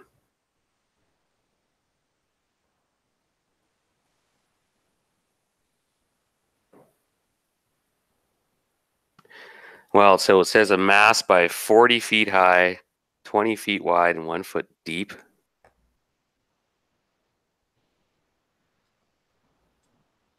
That's just weird. So Mhm. you can basically, it's just an odd way of. This is where 1E kind of baffles people once in a while. It's like, what the fuck are you talking about? So half per level. Yeah, you're right. Just a quick question. Could I not cast Remove Curse on the object that's cursing this girl? No, Damn it. it's an actual. It's a spell. It's an exorcism spell. Exorcism. So Jim, basically, I'll let you just fuck it. You can hit like a 30-foot cubic area of web, and so that would be easily, if you're careful and make a roll, dexterity roll, you could get these 3 guys. Mhm. This Yeah, I'll make guy, Dex roll for sure. this guy, and this guy, because they're close enough together. Yeah, for sure. That's kind of what I was hoping, especially aiming right in the middle to get them all. So suddenly you evoke these words, and these webs shoot out from trunks and limbs and shoot around, and Looks like I crit failed. No, that's just the Dex check.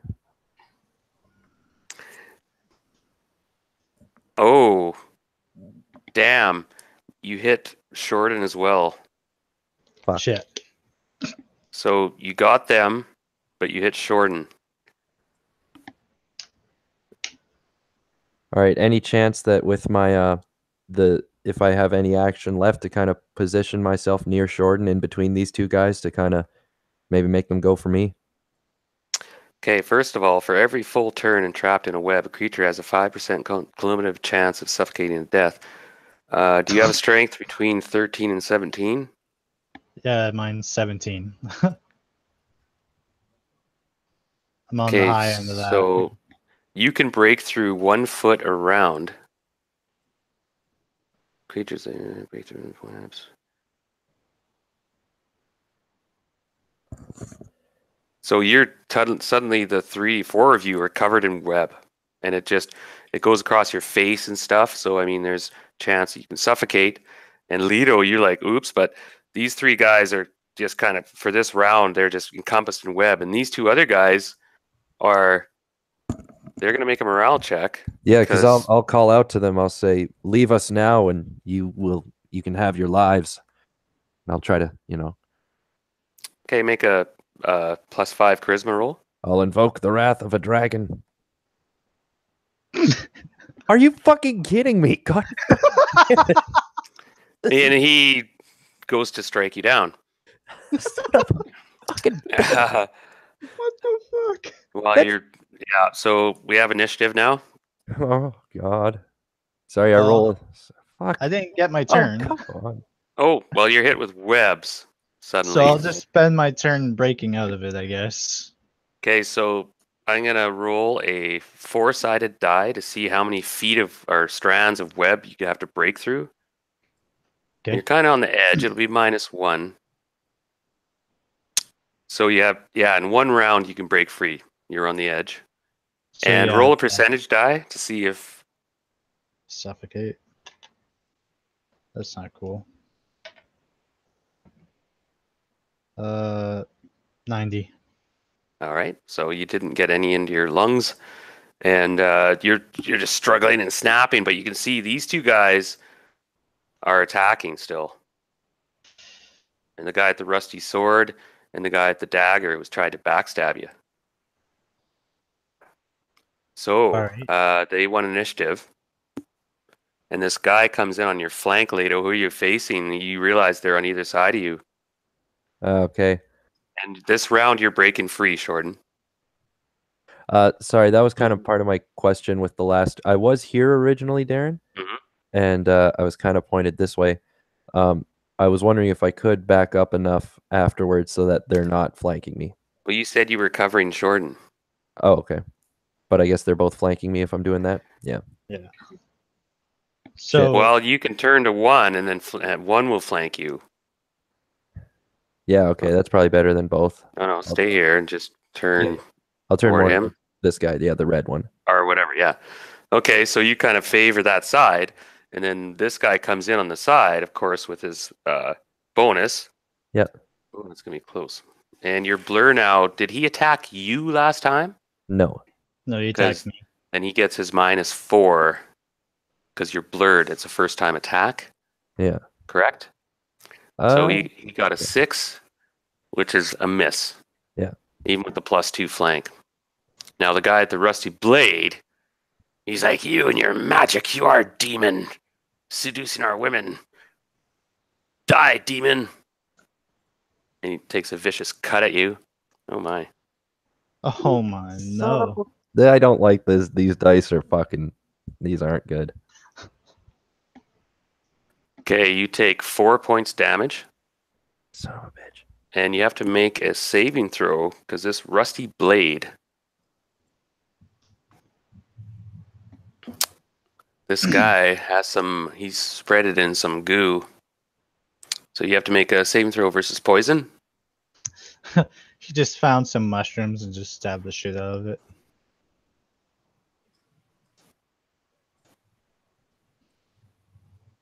Okay, you're gonna be slowed.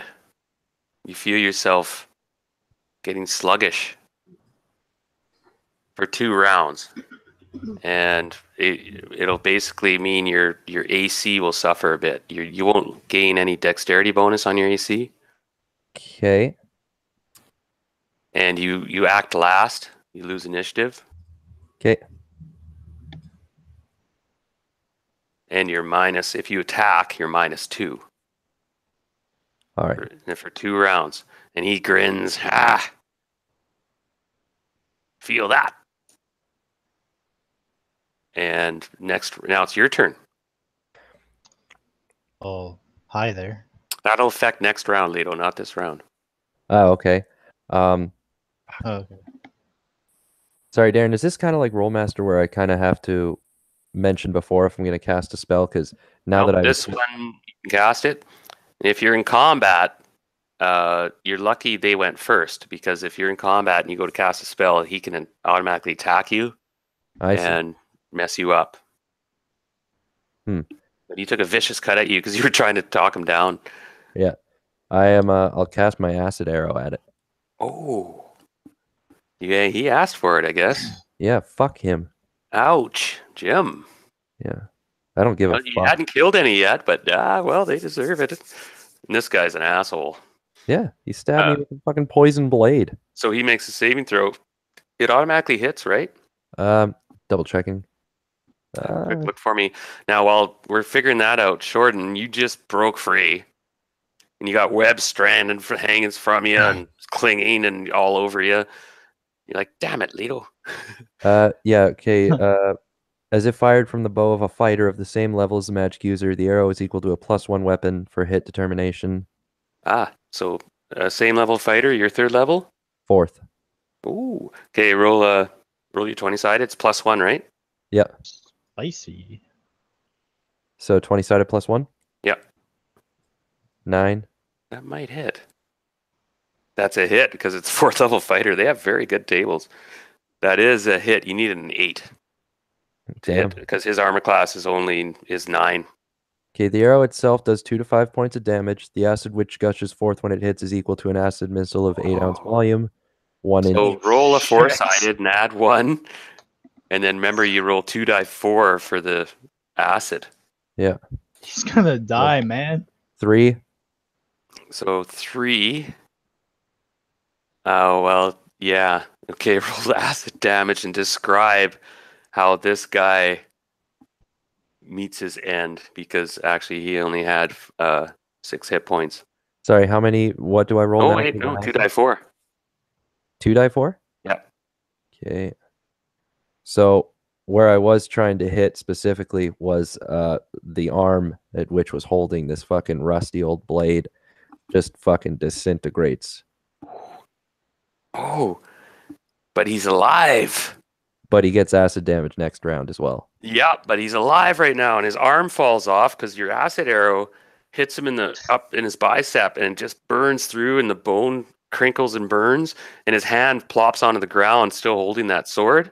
And I'll tell him, as this happens, I'll tell him, call off this attack, and I will save your life.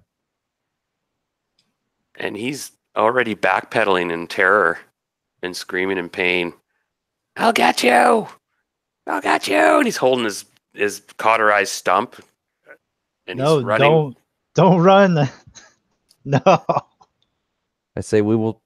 I'll just that yeah. That's what I say. I said I can save your life if you call off this attack. To make a +5 charisma check. You just cooked off his arm. He's got 1 hit point. Yeah, but he's astounded at my abilities. Could Oh be. fuck! I made it.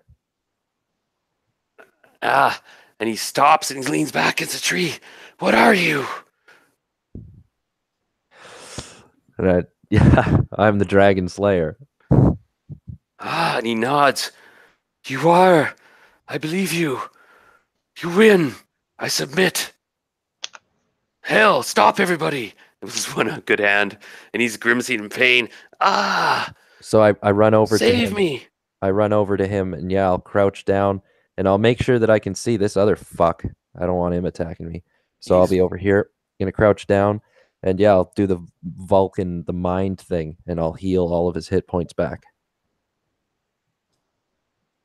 So describe how that works. Now he recoils from you against the tree, but you have him cornered against the trunk, Yeah, and he's holding his charred, like, and there's still acid dripping, and you see he might be dying.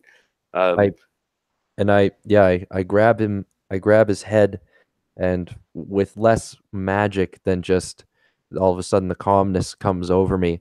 And in the last seconds where he was really freaking out and going into shock, all of a sudden he feels better. He's not about to die. His hand is still really messed up, but if I keep on with the mind meld, the damage won't even affect him the next round. It'll just negate it. Now, Shorten, you haven't seen anything like this before.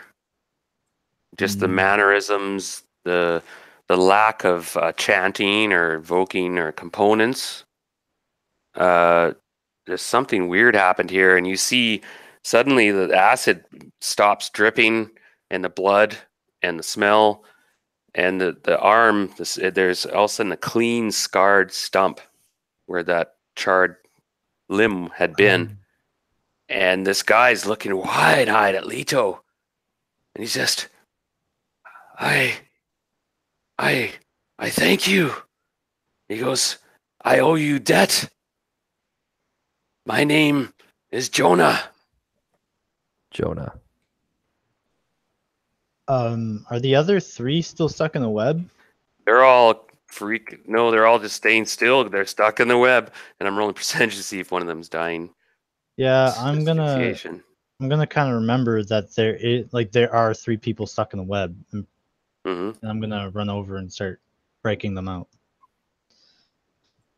Okay, it seems they can breathe, and they're all sort of in shock and stuff. And Jonah seems to be the leader. And then he stands back, and he kind of gets a bit of his composure back. And you said your name to him?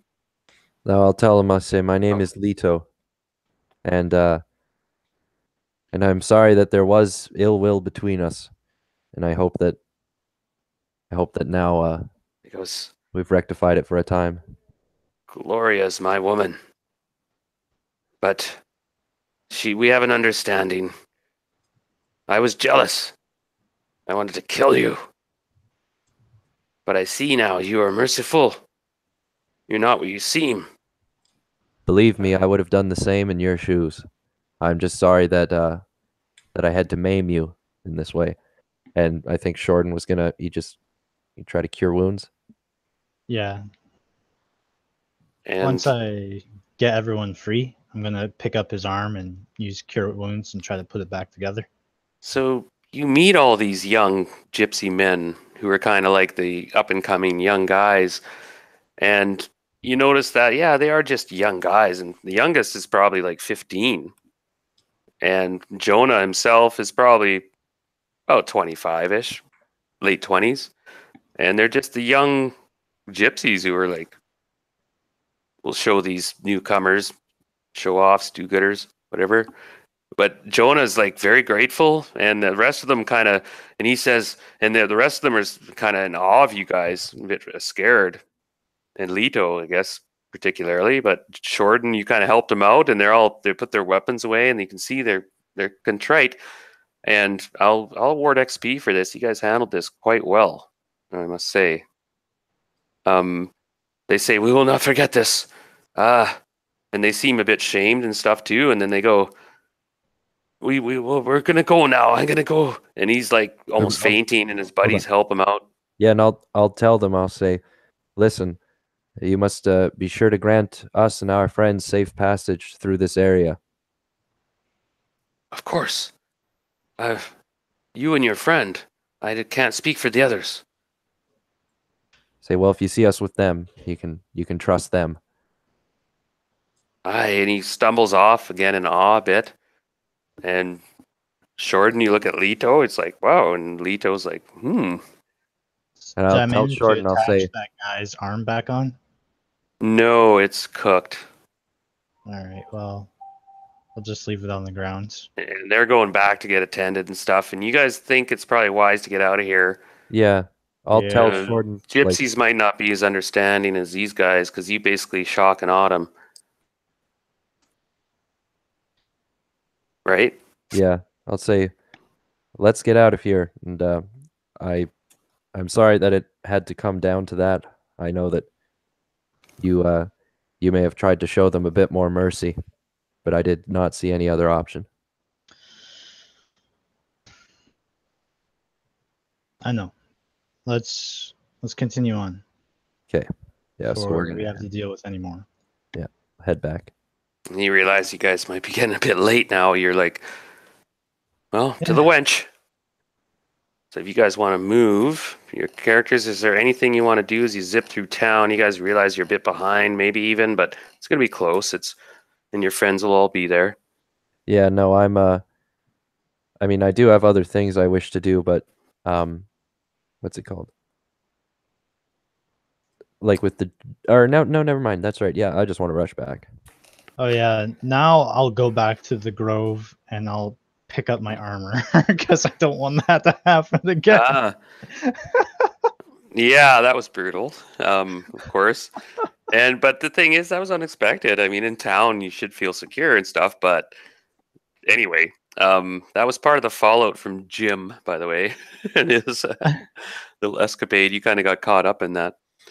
But as you're coming down the street and you went back to the Grove, Bodka's there and she's getting ready to join and go to the inn. And I'll actually mention there before we go about the three women that she warned me about. We will have to still end up going there, and they'll try to trick us by not telling us the spell fully, and that we have to cast it on sacred grounds, and the body has to be wearing the accursed object.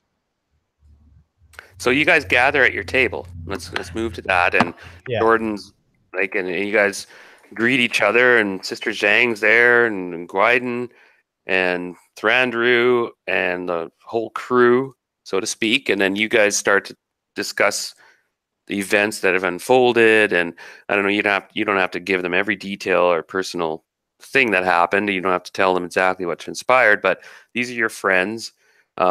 You're all sort of on the same page so far. And so, unless there's something I'm missing, and the room's kind of filling up now. The dwarves are down having breakfast. They slept in a bit because they're hungover. And the place has a lot of people in here getting breakfast after the big party. And you guys are waved at and yahooed and cheered a bit. And you look at the big dragon skull again and kind of grin. And Winston's here, Furry Toes, and you guys start discussing plans. Now Boudica's here as well. And exactly what you guys were doing. So Shorten, you were just telling them about that stuff.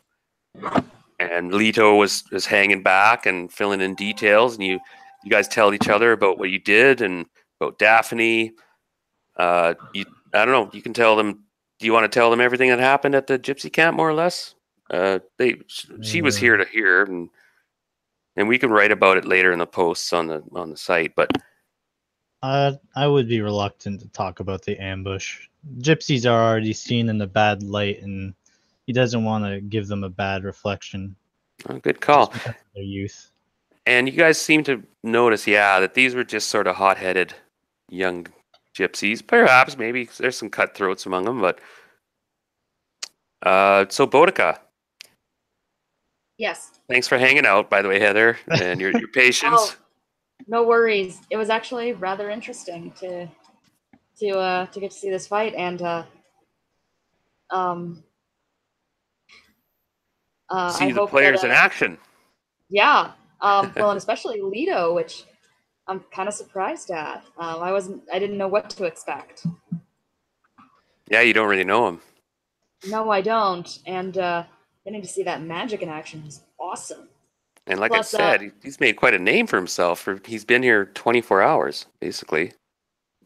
Yeah, plus That's it. I do love the Dune reference in the name. Yeah, for sure. Well, there's a long story to that. Let me tell you.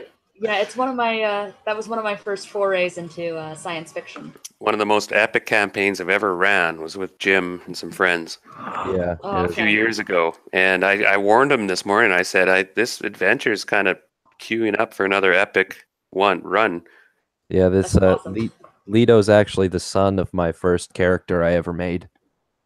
Oh, wow. That's really cool. Yeah. It's it's like Darren said, it's a long story, but it's a lot of fun. Yeah, well, I hope at some point when I gain some more experience, that's something in the cards for me eventually. That'd be really cool. Oh yeah, and everyone's been really playing well and really taking the initiative. Like I've been telling people lately, it's a 50-50 game. You guys you got to be more than yes or no, and you guys are. You guys are really good. It makes the DM's job a lot easier too because you guys give me lots of ideas, and then it's a symbiotic relationship because you guys want to see these ideas reach fruition, right? And whether they do or not, or go with how you planned, well, the dice often affect that. But I have my agenda too. There's things happening in the background. So you're having this breakfast, you're all talking, and this camaraderie is great. The town is still on this real positive vibe. You miss Zara, but she's out of your mind, Leto, right now. You're still pumped about little Scrap and about meeting this guy, Jonah, and his young buddies. And that might come up later again. That was took me off guard. I thought you guys might kill them all or they might kill you. And that would be it. But it turned out differently than I expected. So that's another thing I have to think about. Whether or not they're going to play a role or whether you can use them in some way. Now, Boudica, Yes. you can fill them in on your side of the story. Now, when Shorten told you the story with Leto helping out, how they went and saw this Madame Priska, he told you about what she said and the details of the ceremony. But you can sense that he left out, so there was some stuff that happened that was probably personal. And he's not like the type who's hiding it, but you can tell he left stuff out that he felt that you didn't need to know. Right. And that there was no subterfuge or nothing. It was just that's the way he is, you realize. And he'll tell you in his own good time, perhaps. Yeah, as far as I'm concerned, the more personal bits are probably not pertinent to the story. Yeah.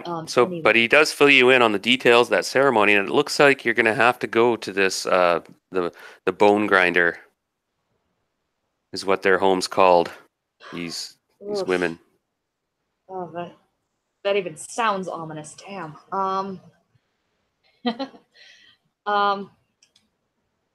going to say that I'd like to wait a little bit personally. I was told that I could possibly find some more information via Kiko Nico and Gregarious, but they won't be back until tomorrow from the gnarly forest. And you get a feeling they probably won't be able to add much more. Like you really, and Daphne seemed to know what Gregarious would have known. Fair enough. In that case, I'm going to suggest we need to come up with a plan before we even think about approaching the bone grinder. Now, you missed the session yesterday. Leto was here. Now, Sister Zhang was the only one at the party. The Gypsies were holding this room, in this private room in the inn, where they were telling everyone's fortune and stuff for money. Right. And there was a lot of mix-ups and kerfuffles, and the party kind of stumbled over the whole issue. But finally, Sister Zhang got an audience with Madame Priska, and she just said, I just want to get my future read. And she didn't have enough money to pay the price, so she ended up owing a favor. Oh. And these guys will be familiar with that. Now, I'm not sure if they told you that little nugget. I left that one up to them. But Sister Zhang did tell you, because you're close with her, that she made a deal with Madame Priska. And yeah, and to see her future, she agreed to do a favor for Madame Priska. Or the Gypsies, or whatever. And her future, she saw all her friends turn to stone. And there was a lot more to it. You should almost watch the video. She saw a lot of things. The visions were incredible. And what happened was that she touched the crystal ball with her fingertips, and then Madame Priska got into her psyche and took over her mind and went back over her memories, taking out her most precious memories, or most important memories, and flipping through them, and then until she got to the future. And then that's how she read the future. And the future clips she saw, one was you guys were all adventuring somewhere in some dark place and with her friends, and suddenly some horrible thing happened where everybody was turning to stone. And then she looked down, her last memory and her last sight was when she looked down at her own hands turning to stone and petrifying. Wow. And then she had one more bit of a vision that was quite personal, but she told you that she saw a place, a dark city. And in this dark city, there was an order of monks, and she's a monk. And this order of monks were the Order of the Turtle, which sounds harmless, but she warned you that these were assassin monks, and that they were in this dark city of assassins in the Scarlet Brotherhood. Oh. And that's a maybe more personal thing, but it just gave her a vision of her future. But what concerned her, and when she told you all at the table, that she just said, I'm terrified we're all going to be turned to stone. And then that would be kind of one of the times Brad brings up. He says, well, there are ways we can kind of fight that. There's potions or spells of the stone scroll or whatever he was saying. Exactly.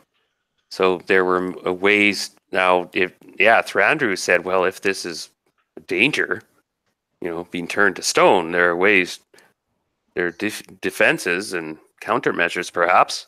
And one of the things I'll mention as well, I'll have told them, I guess, the story about Zara and the Gypsies and all that. And of course, we would have told them about our encounter.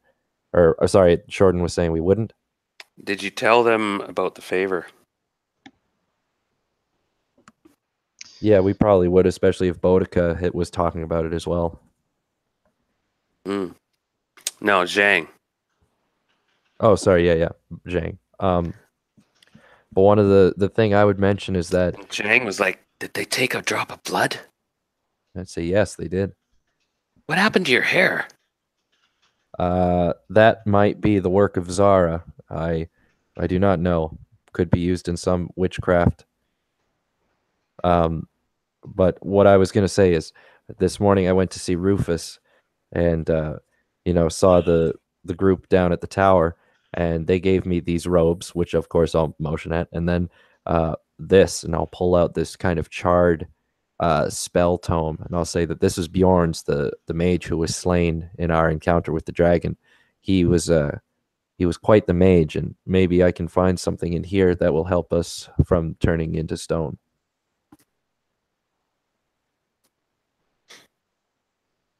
But it will take time. Excellent. How much time do you mean? I said, well, I've never really done this before, so it might take even a couple days.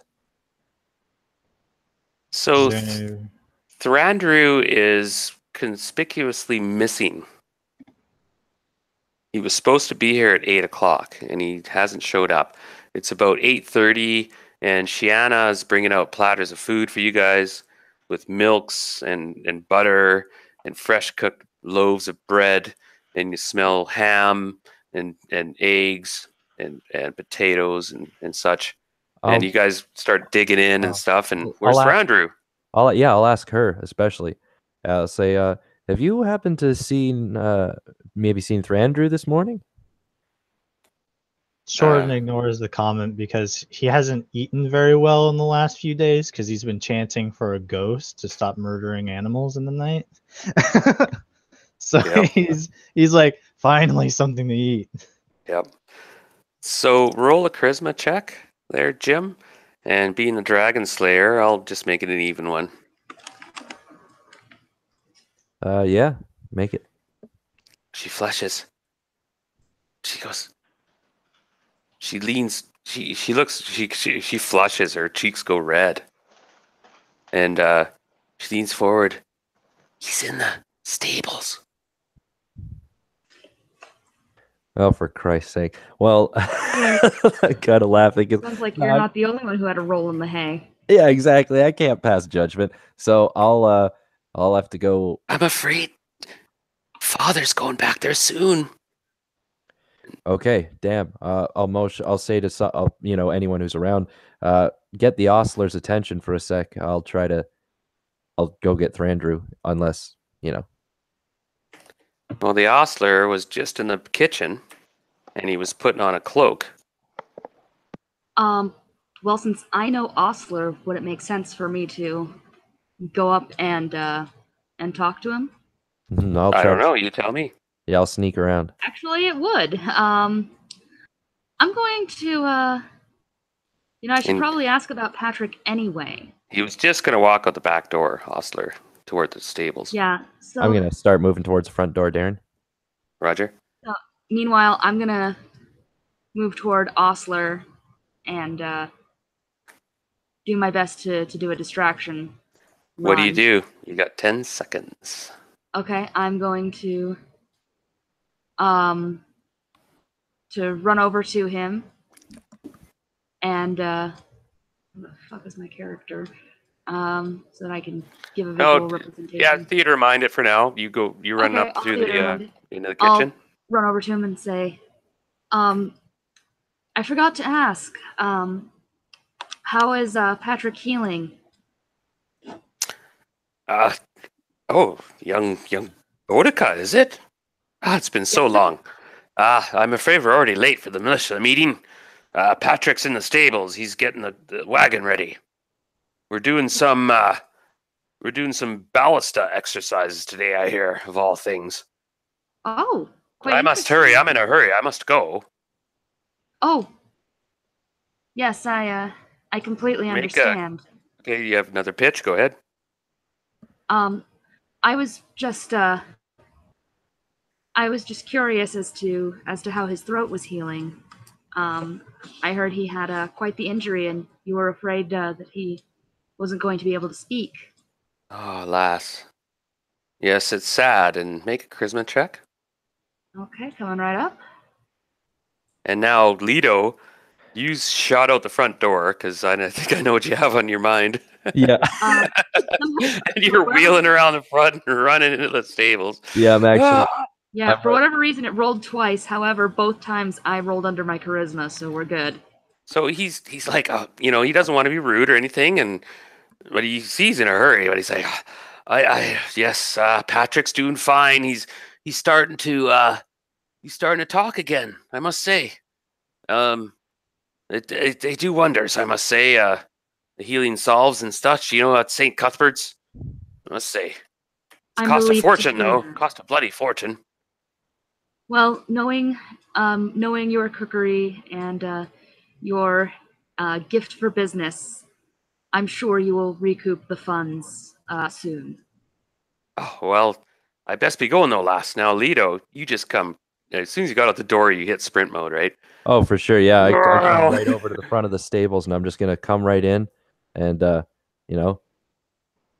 I get all the way down here, and there's Thranduil and Petunia, and yeah, I'm gonna Yep. kind of burst right in and give Thranduil a couple kicks and wake them both up, and I'll be like, Thranduil, we gotta go, and I'll I'll say to Petunia, I'll say, sorry to intrude, but I have to grab your friend here. The Ostlers will be here very very fast.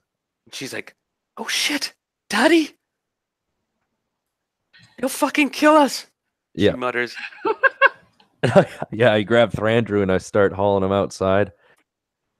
Okay, so now the ostler, oh, well, he really lost. I must be going. And he strides purposely toward the back door. Understood. And I'm going to start. I'm going to stalk back to the table and kind of mutter to myself, I hope that gave them enough time. Okay, now Leto, Enough make time for a what? charisma check to see if you can get sense into Thranduil's Yes. drunken, fog-addled brain, and he's naked and shit. So you're like throwing crap at him, and oh my god, what are you doing? And Petunia's trying to straighten her disheveled hair and hold up her dress at the same time. And Yeah, and I'll tell her quickly. I'll say, if you can get to the back door and stall your father for a moment or two, we just might all get out of this alive. she looks at you with wide eyes. You can't see me like this. Are you nuts? No, I hear him. And you hear the door closing toward the stable. Well, yeah, I made the check, so I get Thranduil. I get it kind of in his head that we got to get out of here. Thranduil stumbles away, and he's like, stumbles toward the door. Yeah, okay, man, yeah, fuck, holy, what's going on? And he's trying to pull his pants up. Say, I'll tell you all about it. Breakfast is waiting. Petunia's like, don't leave me, Oh, we're for fuck's sakes. you asshole. Do something. She's yelling. She grabs your hand and holds you. Say, okay, go out the front. I'll stall your father.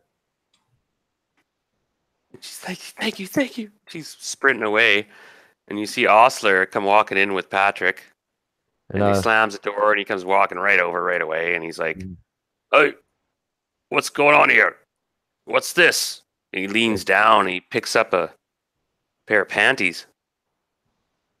And I say, well, I have no idea. I just got here. Ostler, I came looking for you to thank you once again for giving us drinks and letting us have a night of merrymaking. And I'll look and I'll be like, well, if there's anything I can do to help you in this situation, I will. We'll make a charisma check.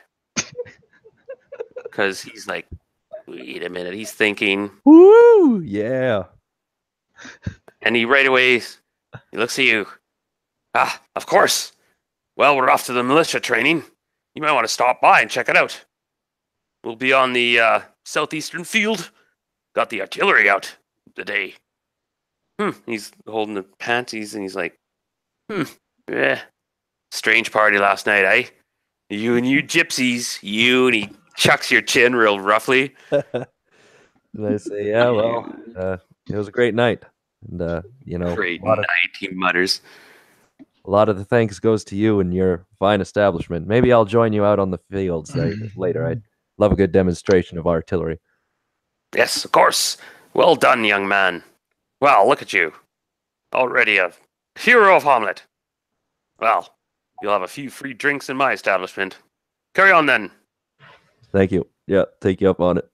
And he's totally, you got a good friend there. Oh my God. Petunia's scooting around the corner discreetly, heading around, and she's gone. And you come back out running around, and Thranduil is like throwing up in the horse trough. So, Boudica, what did you buy time for? Thranduil was in the stables with one of Ostler's daughters, and I was trying to run distraction. I'm not sure I gave them enough time. Oh, Scott's here. And Right. it was close. Boudica, you come back and you see Thrandu come in, and he's like button up his shirt unevenly, and still like just his hair is all disabled. There's chunks of straw hanging off him and stuff, and he seems quite kind of dazed and stumbling a bit. But he's like, oh, just doing up his belt and stuff. And Leto comes up behind him, shaking his head, and you see Petunia take off to the staircase and going to the personal quarters of the family. And everyone kind of, oh yeah. And everyone looks at Thrandu with like, mm-hmm. And I let out a sigh of relief. Yeah, he's not being dismembered by Osler. He's a big boy. Yeah, well, Osler is not exactly a guy to get on the bad side of. I'm sure I witnessed many a thrashing that Osler Oh did yeah, to he's his children. a stern guy, but he's very fair, and he wants his daughters to be, honorable women and stuff. And they're one of them isn't. That's become clear. He's very protective of them. I've witnessed this. Shiana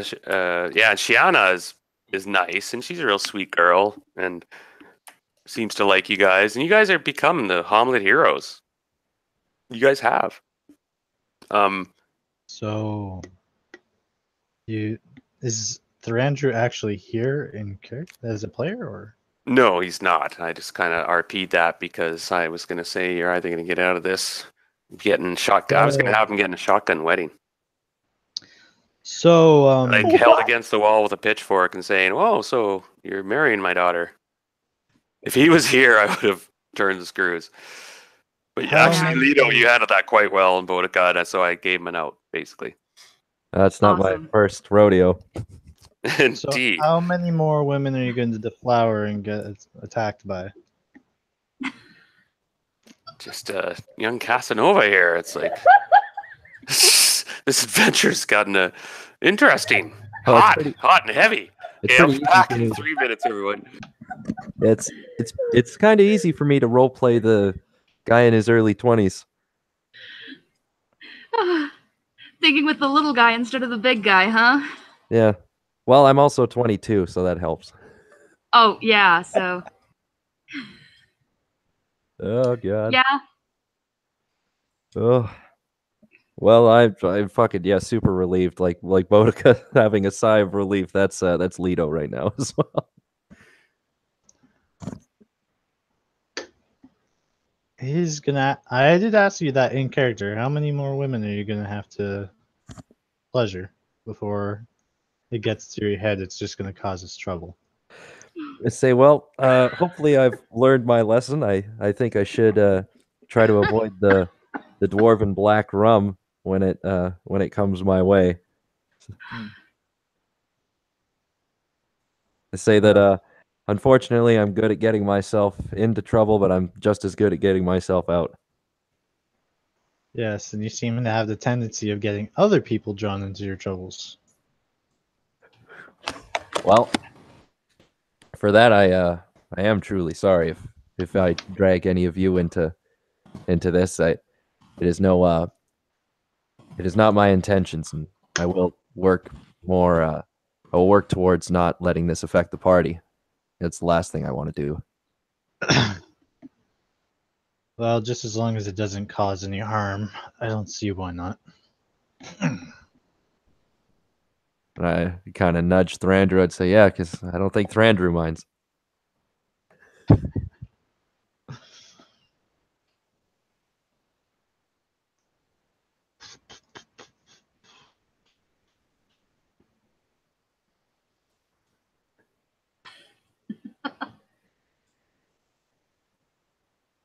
Lowly, you're level 4, man.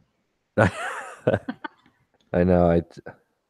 But I do. I would really like to stress that I do apologize, and that I hope that I haven't caused any irreversible harm so far. No, it's fine. Heronius isn't against people having fun. Well, terrific.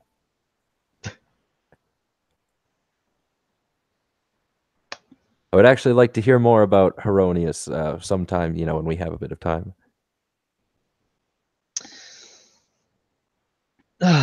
Well, I could go on and on about him, but I'm sure you don't want to listen to me praise him all day.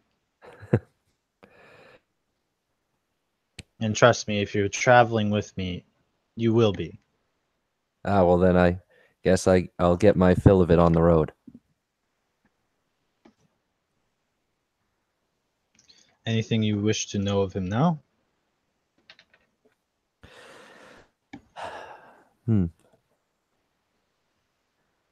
I don't know anything about the way religion works in this world. I say, so you have a connection with your god, he gives you power? Essentially, he rewards devotion and, well, in some sense, servitude to his cause with divine powers, and we call upon them through prayer. I see, and he awards these he awards goodness and right and valor and all of that. Pretty much all of those things. Heronius is the Arch Paladin. Huh. He has three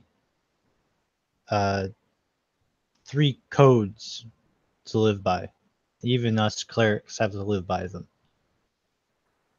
which is duty to the people, duty to him, the Arch Paladin himself, and duty to a lady. The first is to stress courage, justice, mercy, valor, protection of the weak, and faithfulness to church superiors or officers of righteous law. The second is the duty to obedience towards Heronius himself, devotion to the church, generosity, championing good against evil, and putting the needs of the church and the faith above those of mortals. And of course, the duty to a lady, which is the concept of courtly love, devotion to one's beloved, and the respect towards all women in general. I must say, Alex, you've been playing Shorten brilliantly. It's kind of hard. I'm so glad I'm not playing a paladin. Well, between you and me, metagaming, I was going to invoke Paladinhood on you. I thought about that. Oh, sweet. Because you've been so pious and pure, but it's worked out well. No, you've done well. Leto and Boudica, the three of you've done brilliantly. So Scott, how long have you been there listening? I just clued in about a half an hour ago or so, 20 minutes that you were there.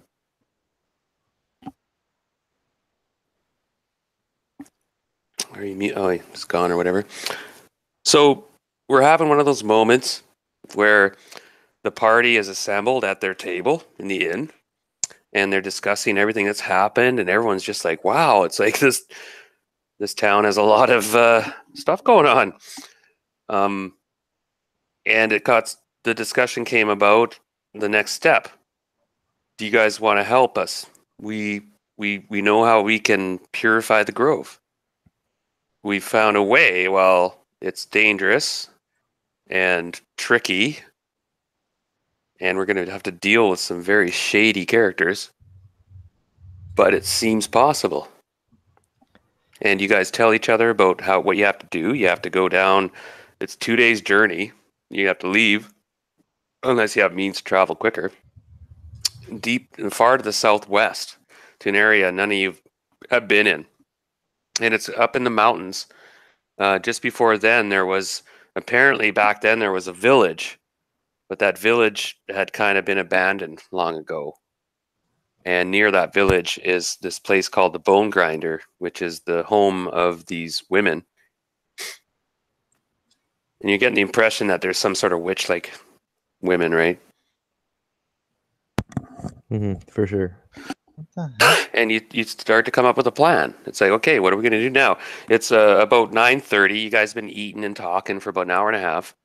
in the morning. So you figure about, I don't know, 10, 11 hours of light until Ellie starts her hauntings. So you have to make a choice. You're going to be gone for 4 days, potentially. How, Boudica and others, the Rangers, how can you come up with a way to distract Ellie? Now, you were on some good ideas there, Boudica. And Sorry, Darren, I'll be right back. yeah, of course. You need to find out a way to distract Ellie for at least 4 days. 4 nights, I should say. Now, what were your ideas, Boudica?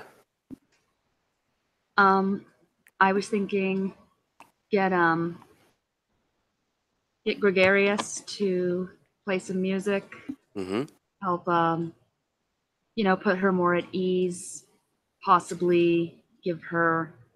And you sense that her touch won't affect fairy folk. Oh, They're immortal. that's really good to know. They're immortal. So So maybe having them on distraction duty would be a good idea. Okay, go with that. Now think about it. Who was immortal? Sorry. Pico, Nico, and Daphne and Gregarious. Now you don't know these characters. They're fairy folk that are friends of Boudica. They've been in some adventures in prior sessions. Pico, Nico, they'll tell you, are two pixies, tiny little fat pixies that have they caused a lot of trouble. Gregarious is a sitar. Is that how you say it? Satyr. Satyr? Satyr.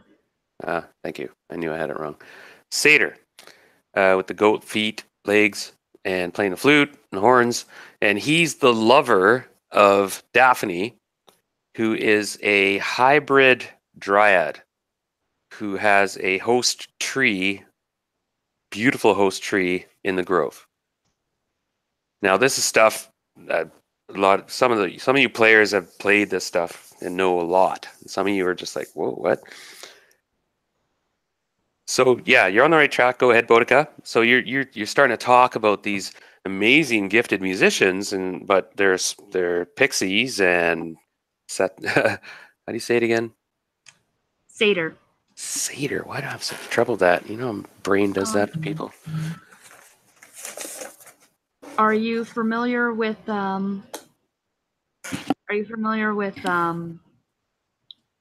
Jewish culture at all? I am. Because the way that I remember it is it's the same pronunciation as the Passover ceremony, just spelled differently. Oh. Is that right? Yeah, Okay. Well, because the Passover ceremony is also called a Seder. yeah, I did not know that. I was just about to ask about that when you started. Yeah. explaining it. My great grandmother was Ashkenazi, so I read up a lot on Jewish culture in order to Right. learn a little bit about her and understand her. Well, I know the general timeline and events of Jewish history, but not the details yeah. So no, that's very interesting. But anyway, you're telling these guys about, I have this plan. And what's your plan? You're gonna tell her what you came up with. Like, remember you were saying, like, into the mind of this girl. Like, who is Ellie? Yeah. Well, first of all, I'm thinking, they would specifically try to target somebody who is A, vulnerable, and B, wouldn't be missed in order to do this sacrifice. So they're probably targeting a young woman who feels very isolated, very alone. So it could be that, maybe she needs to feel like she's not alone, which is why she's trying to pick up animals and befriend them, because her actions don't seem to be malevolent. If it was malevolent, I mean, she'd be going after much larger and more intelligent creatures. She's going with small creatures that are not going to be intimidated by her. And also, she's a young girl, 11, 12 years old. So these creatures she's been petting and stuff cuddly and such too, right? Yeah, so it's a situation And where Shorten, she.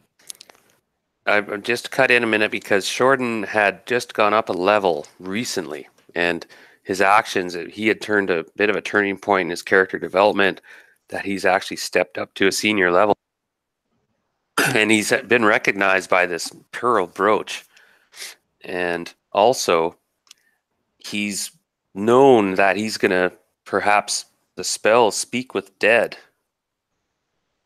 Maybe give some clues, right? If you could actually speak with this girl, she might help her. That's true. Now, he's asked his god, and it's possible that he'll be granted that spell. No reason not. But that's just to poke that in, because he mentioned it a while ago, and I thought, and then there's other options too. No, go ahead. Sorry, Boudica. No worries. Let's see. Let me go back to that conversation to make sure I'm remembering everything correctly. And not, screwing things up Hey, as far Dan. as the memory goes. Okay, well, oh, yeah, me too, actually. But let's. Okay, so the party. Who wants to take the next step and kind of start talking about? Okay, we have about 11, 12 hours of daylight. We have to pacify. Oh yeah, we were talking about pacifying Ellie for 4 days, and you were getting the sort of musical quartet going with Pico, Nico, and Daphne and Gregarious. That actually was gonna bring me to a question. Does like music boxes exist? In what way? Like just the basic like clocks. Like you turn them, they play notes. Like the Yeah. like the Oh yeah. regular ones. Yeah. So kind of like a hurdy-gurdy kind of situation. Because she can't kill a music box, so we lend it to her to play with for the 4 days. I'll warn you, most material things are untouchable by her. Well, then we can still give it to Pico Nico, because I don't think Gregarious is gonna stay there all the time either. Well, that's just the thing. If you guys come up with well, it's up to you, Boudica as well, right? And if you can convince them, I mean, this is an emergency. Daphne's on board, and you think that Gregarious will be on board, and between those two, perhaps, I don't know, your plan was to entertain and basically distract the girl and keep her occupied through the night. Right.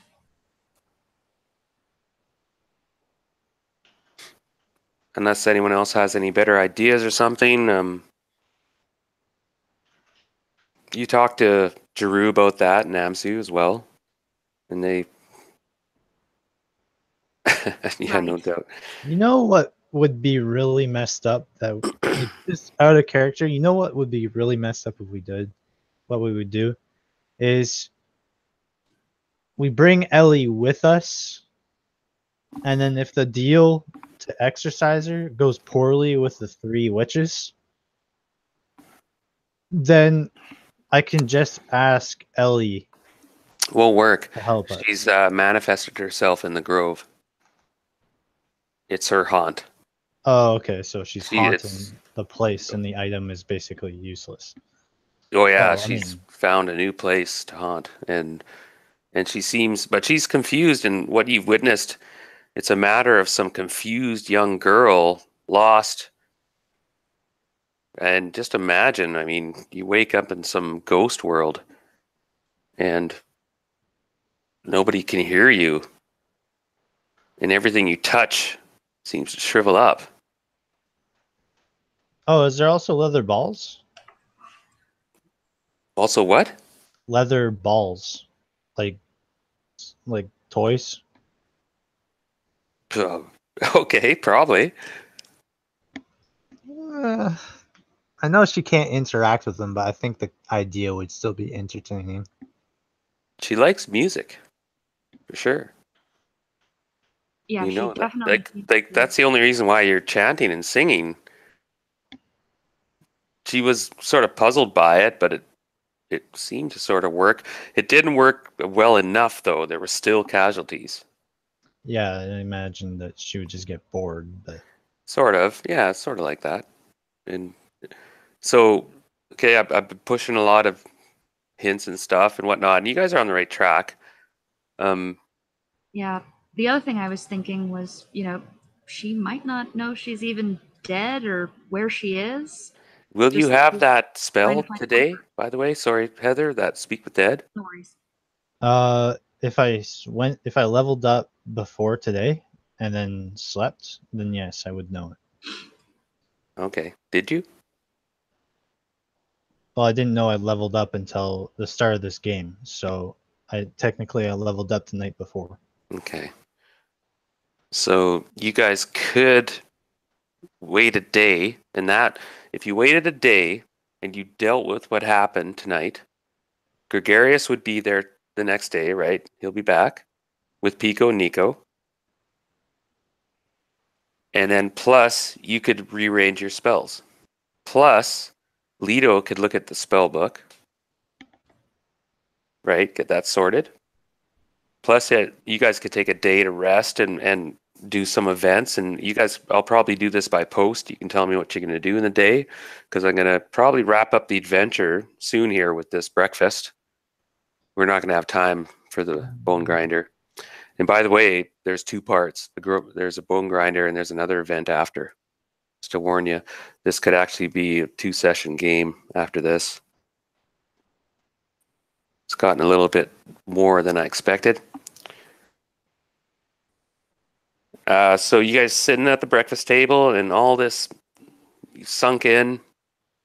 You've thought about different ideas. Hey, let's take the ghost with us, and no, the ghost won't leave the grove. Okay, you think about that, and bouncing ideas off each other. What it will be the general consensus? Do you think? Well, You have choices. You can delay and get reinforcements and do some sort of musical thing or sound. And we'll give you more time, maybe discover other methods, or you can go right now. But you don't have a way to soothe Ellie and she'll run amok. Yeah, and that's kind of dangerous.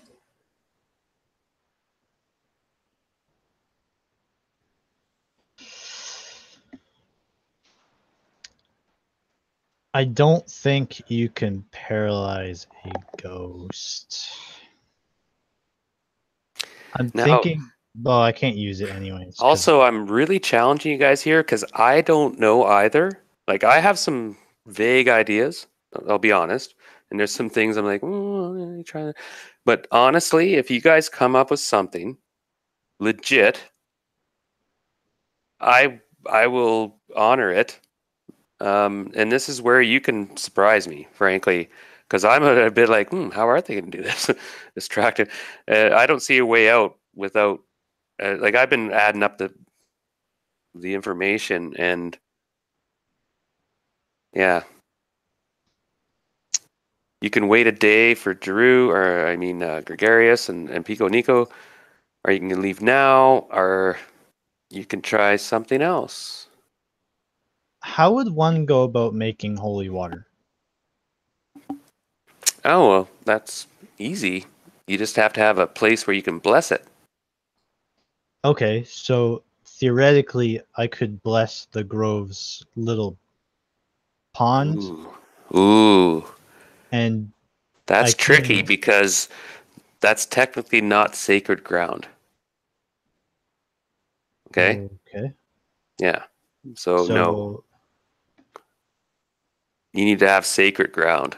And it has to be a sacred ground that you're associated with if you want to make your sacred water or holy water. okay, so I would have to, and I couldn't make one here because it belongs to the grove. at the moment, it's something you could think about. And how could I get about? Now, that would be whether, now, see, here it's tricky because religion and Druidic stuff don't mix, right? So Yeah, I figured they'll that. be very reluctant. Now, I've been I've been bending over already, giving you this little spot, and I'm surprised Boudica hasn't kind of perked up about this. That you've been praying, and as you've been praying, there's been flowers blossoming, and there's been a beautiful little water starting to gusher out of this ancient fountain that didn't work before. I forgot to mention that, Boudica. Oh, yeah, I didn't know about that. That's astonishing. Yeah, that So, was a couple days ago. I mentioned it. Nobody was. That's fascinating. Yeah, so yeah, I should. Over the last 2 days, Shorten has been consistently praying and singing in this little grove, not far from Daphne, and then all of a sudden, this ancient old fountain started to bubble water, and flowers started to blossom and stuff, and you realize this fountain has sort of this round circular motif behind it. If you look on the map, you'll see it. And he kind of resuscitated a bit of an old ecosystem. And this one's Yeah. more of a pond. And now I guess I should have been more open about this toward you because I just put it in there. I was inspired yesterday and the day before. And you had been really busy too, and things just seemed to act naturally and seemed to happen, and the grove seemed to accept it. Yeah, I've never seen anything like this. This is incredible. Yeah. And you recognize that there's a divine presence now in the grove, and that's really weird. Yeah, that is. That's something to consult with Giroux about. Because he would know about this better than I would. Maybe he's experienced something like this.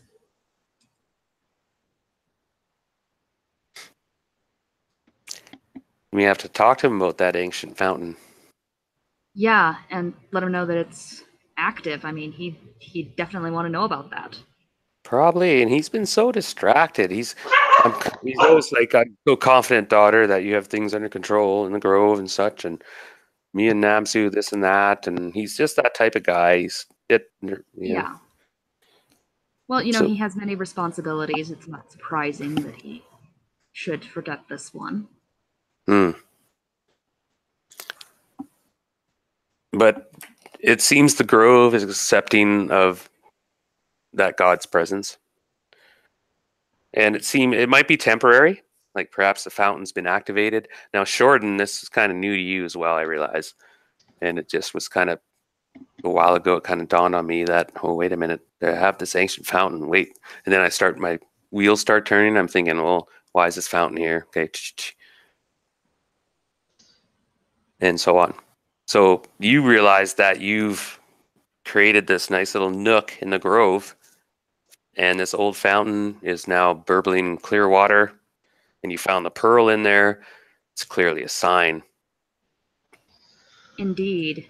And it sounds like Shorten thinks it's his god, and I'm not 100% because I've always been taught to distrust a lot of clerical work, but I'm rather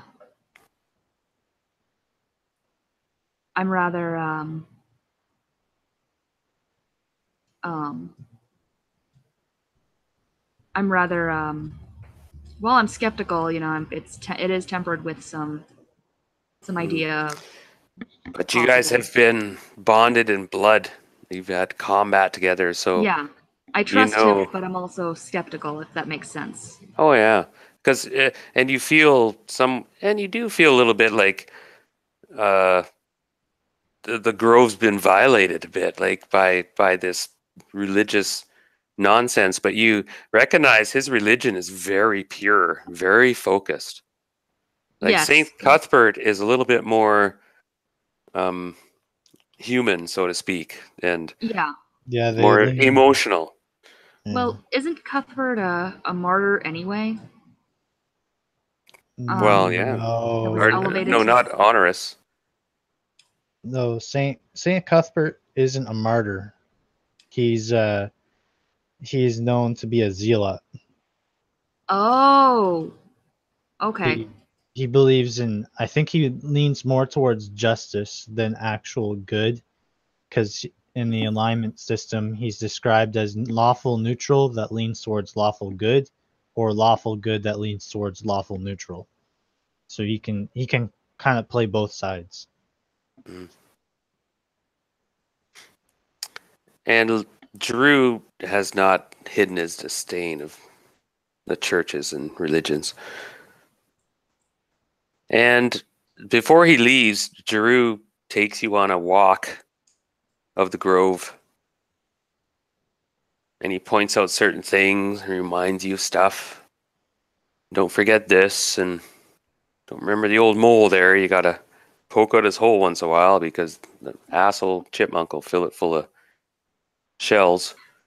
Right.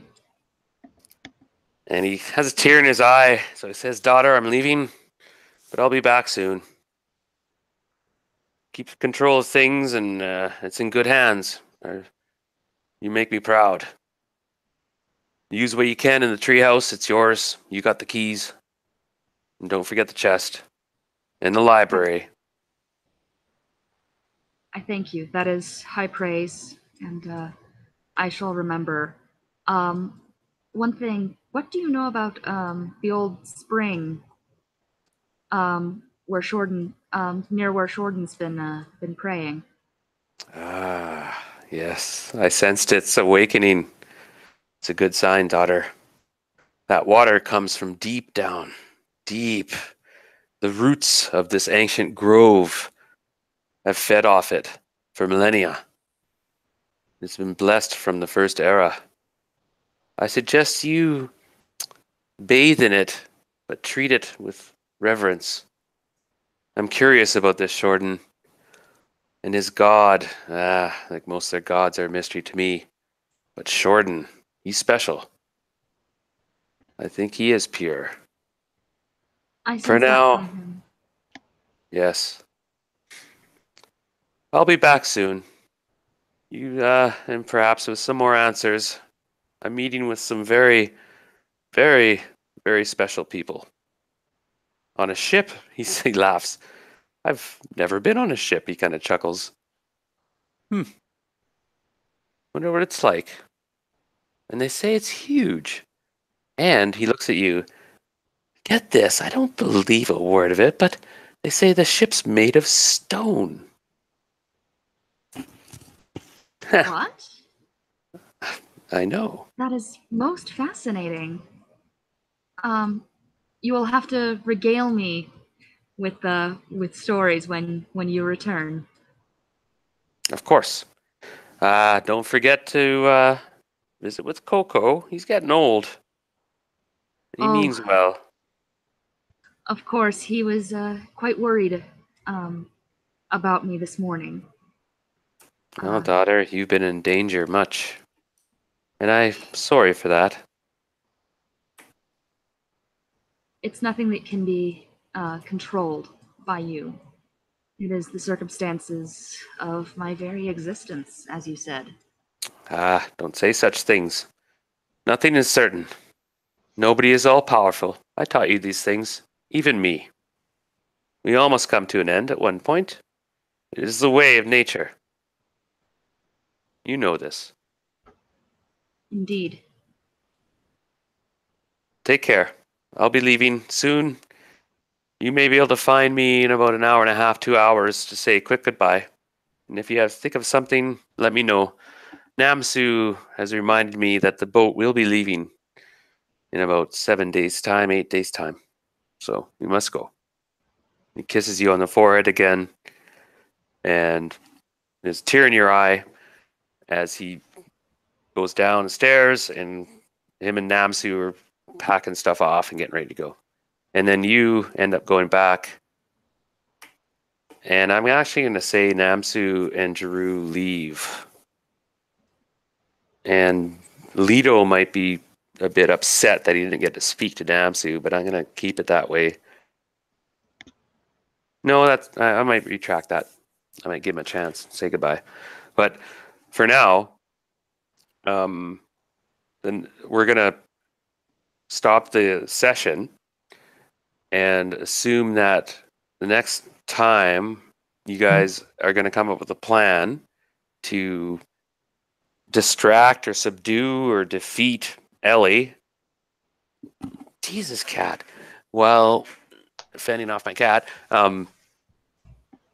Also planning for a 4-day journey, possibly, and an encounter with some very dangerous individuals. And apparently, Zhang had some dire warnings about everyone being turned to stone. And according to her, it was to be soon in the foreseeable future.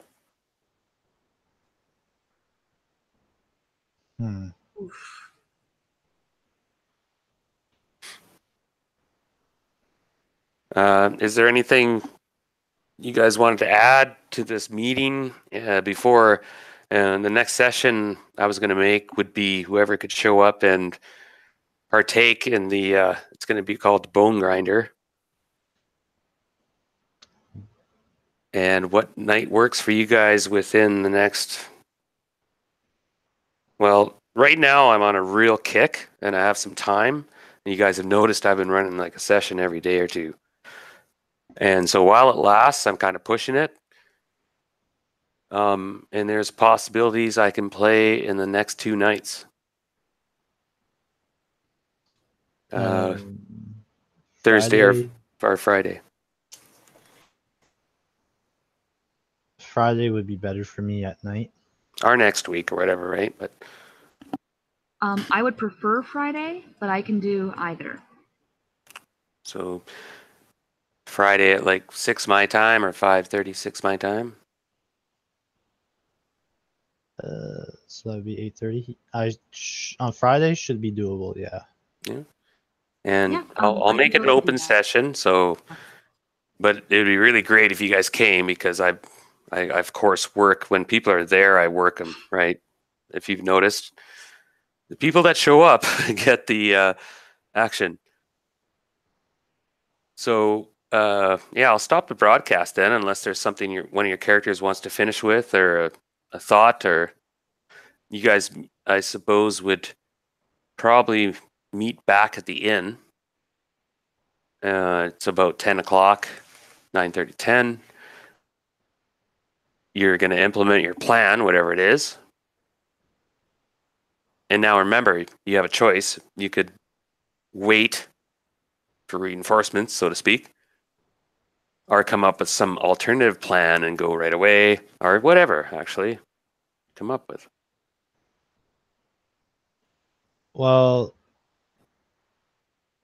I should have my speak with dead by the time the nighttime rolls around. Mm-hmm. Because I would probably be sleeping in that very grove because I didn't really sleep.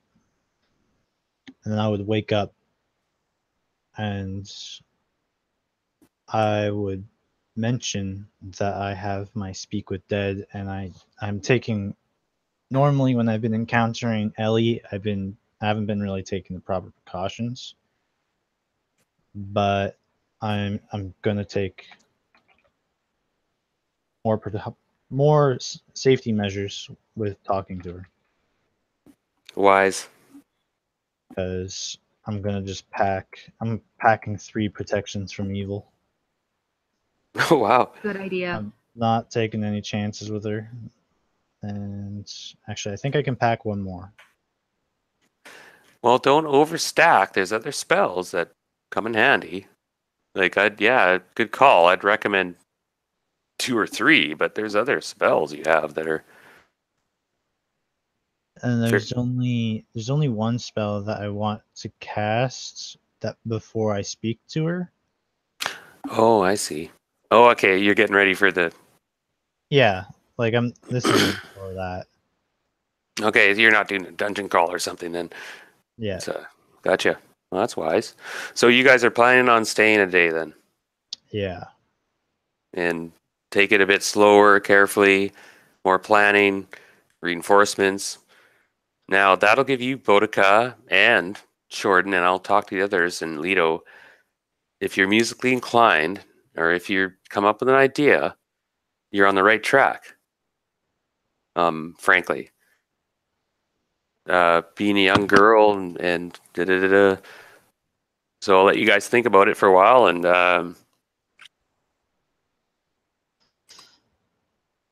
yeah, I'll stop the broadcast then. Anything else? No, not immediately. I think in the meantime, let's just consult each other and try to come up with a game plan before the big night, and then go from there.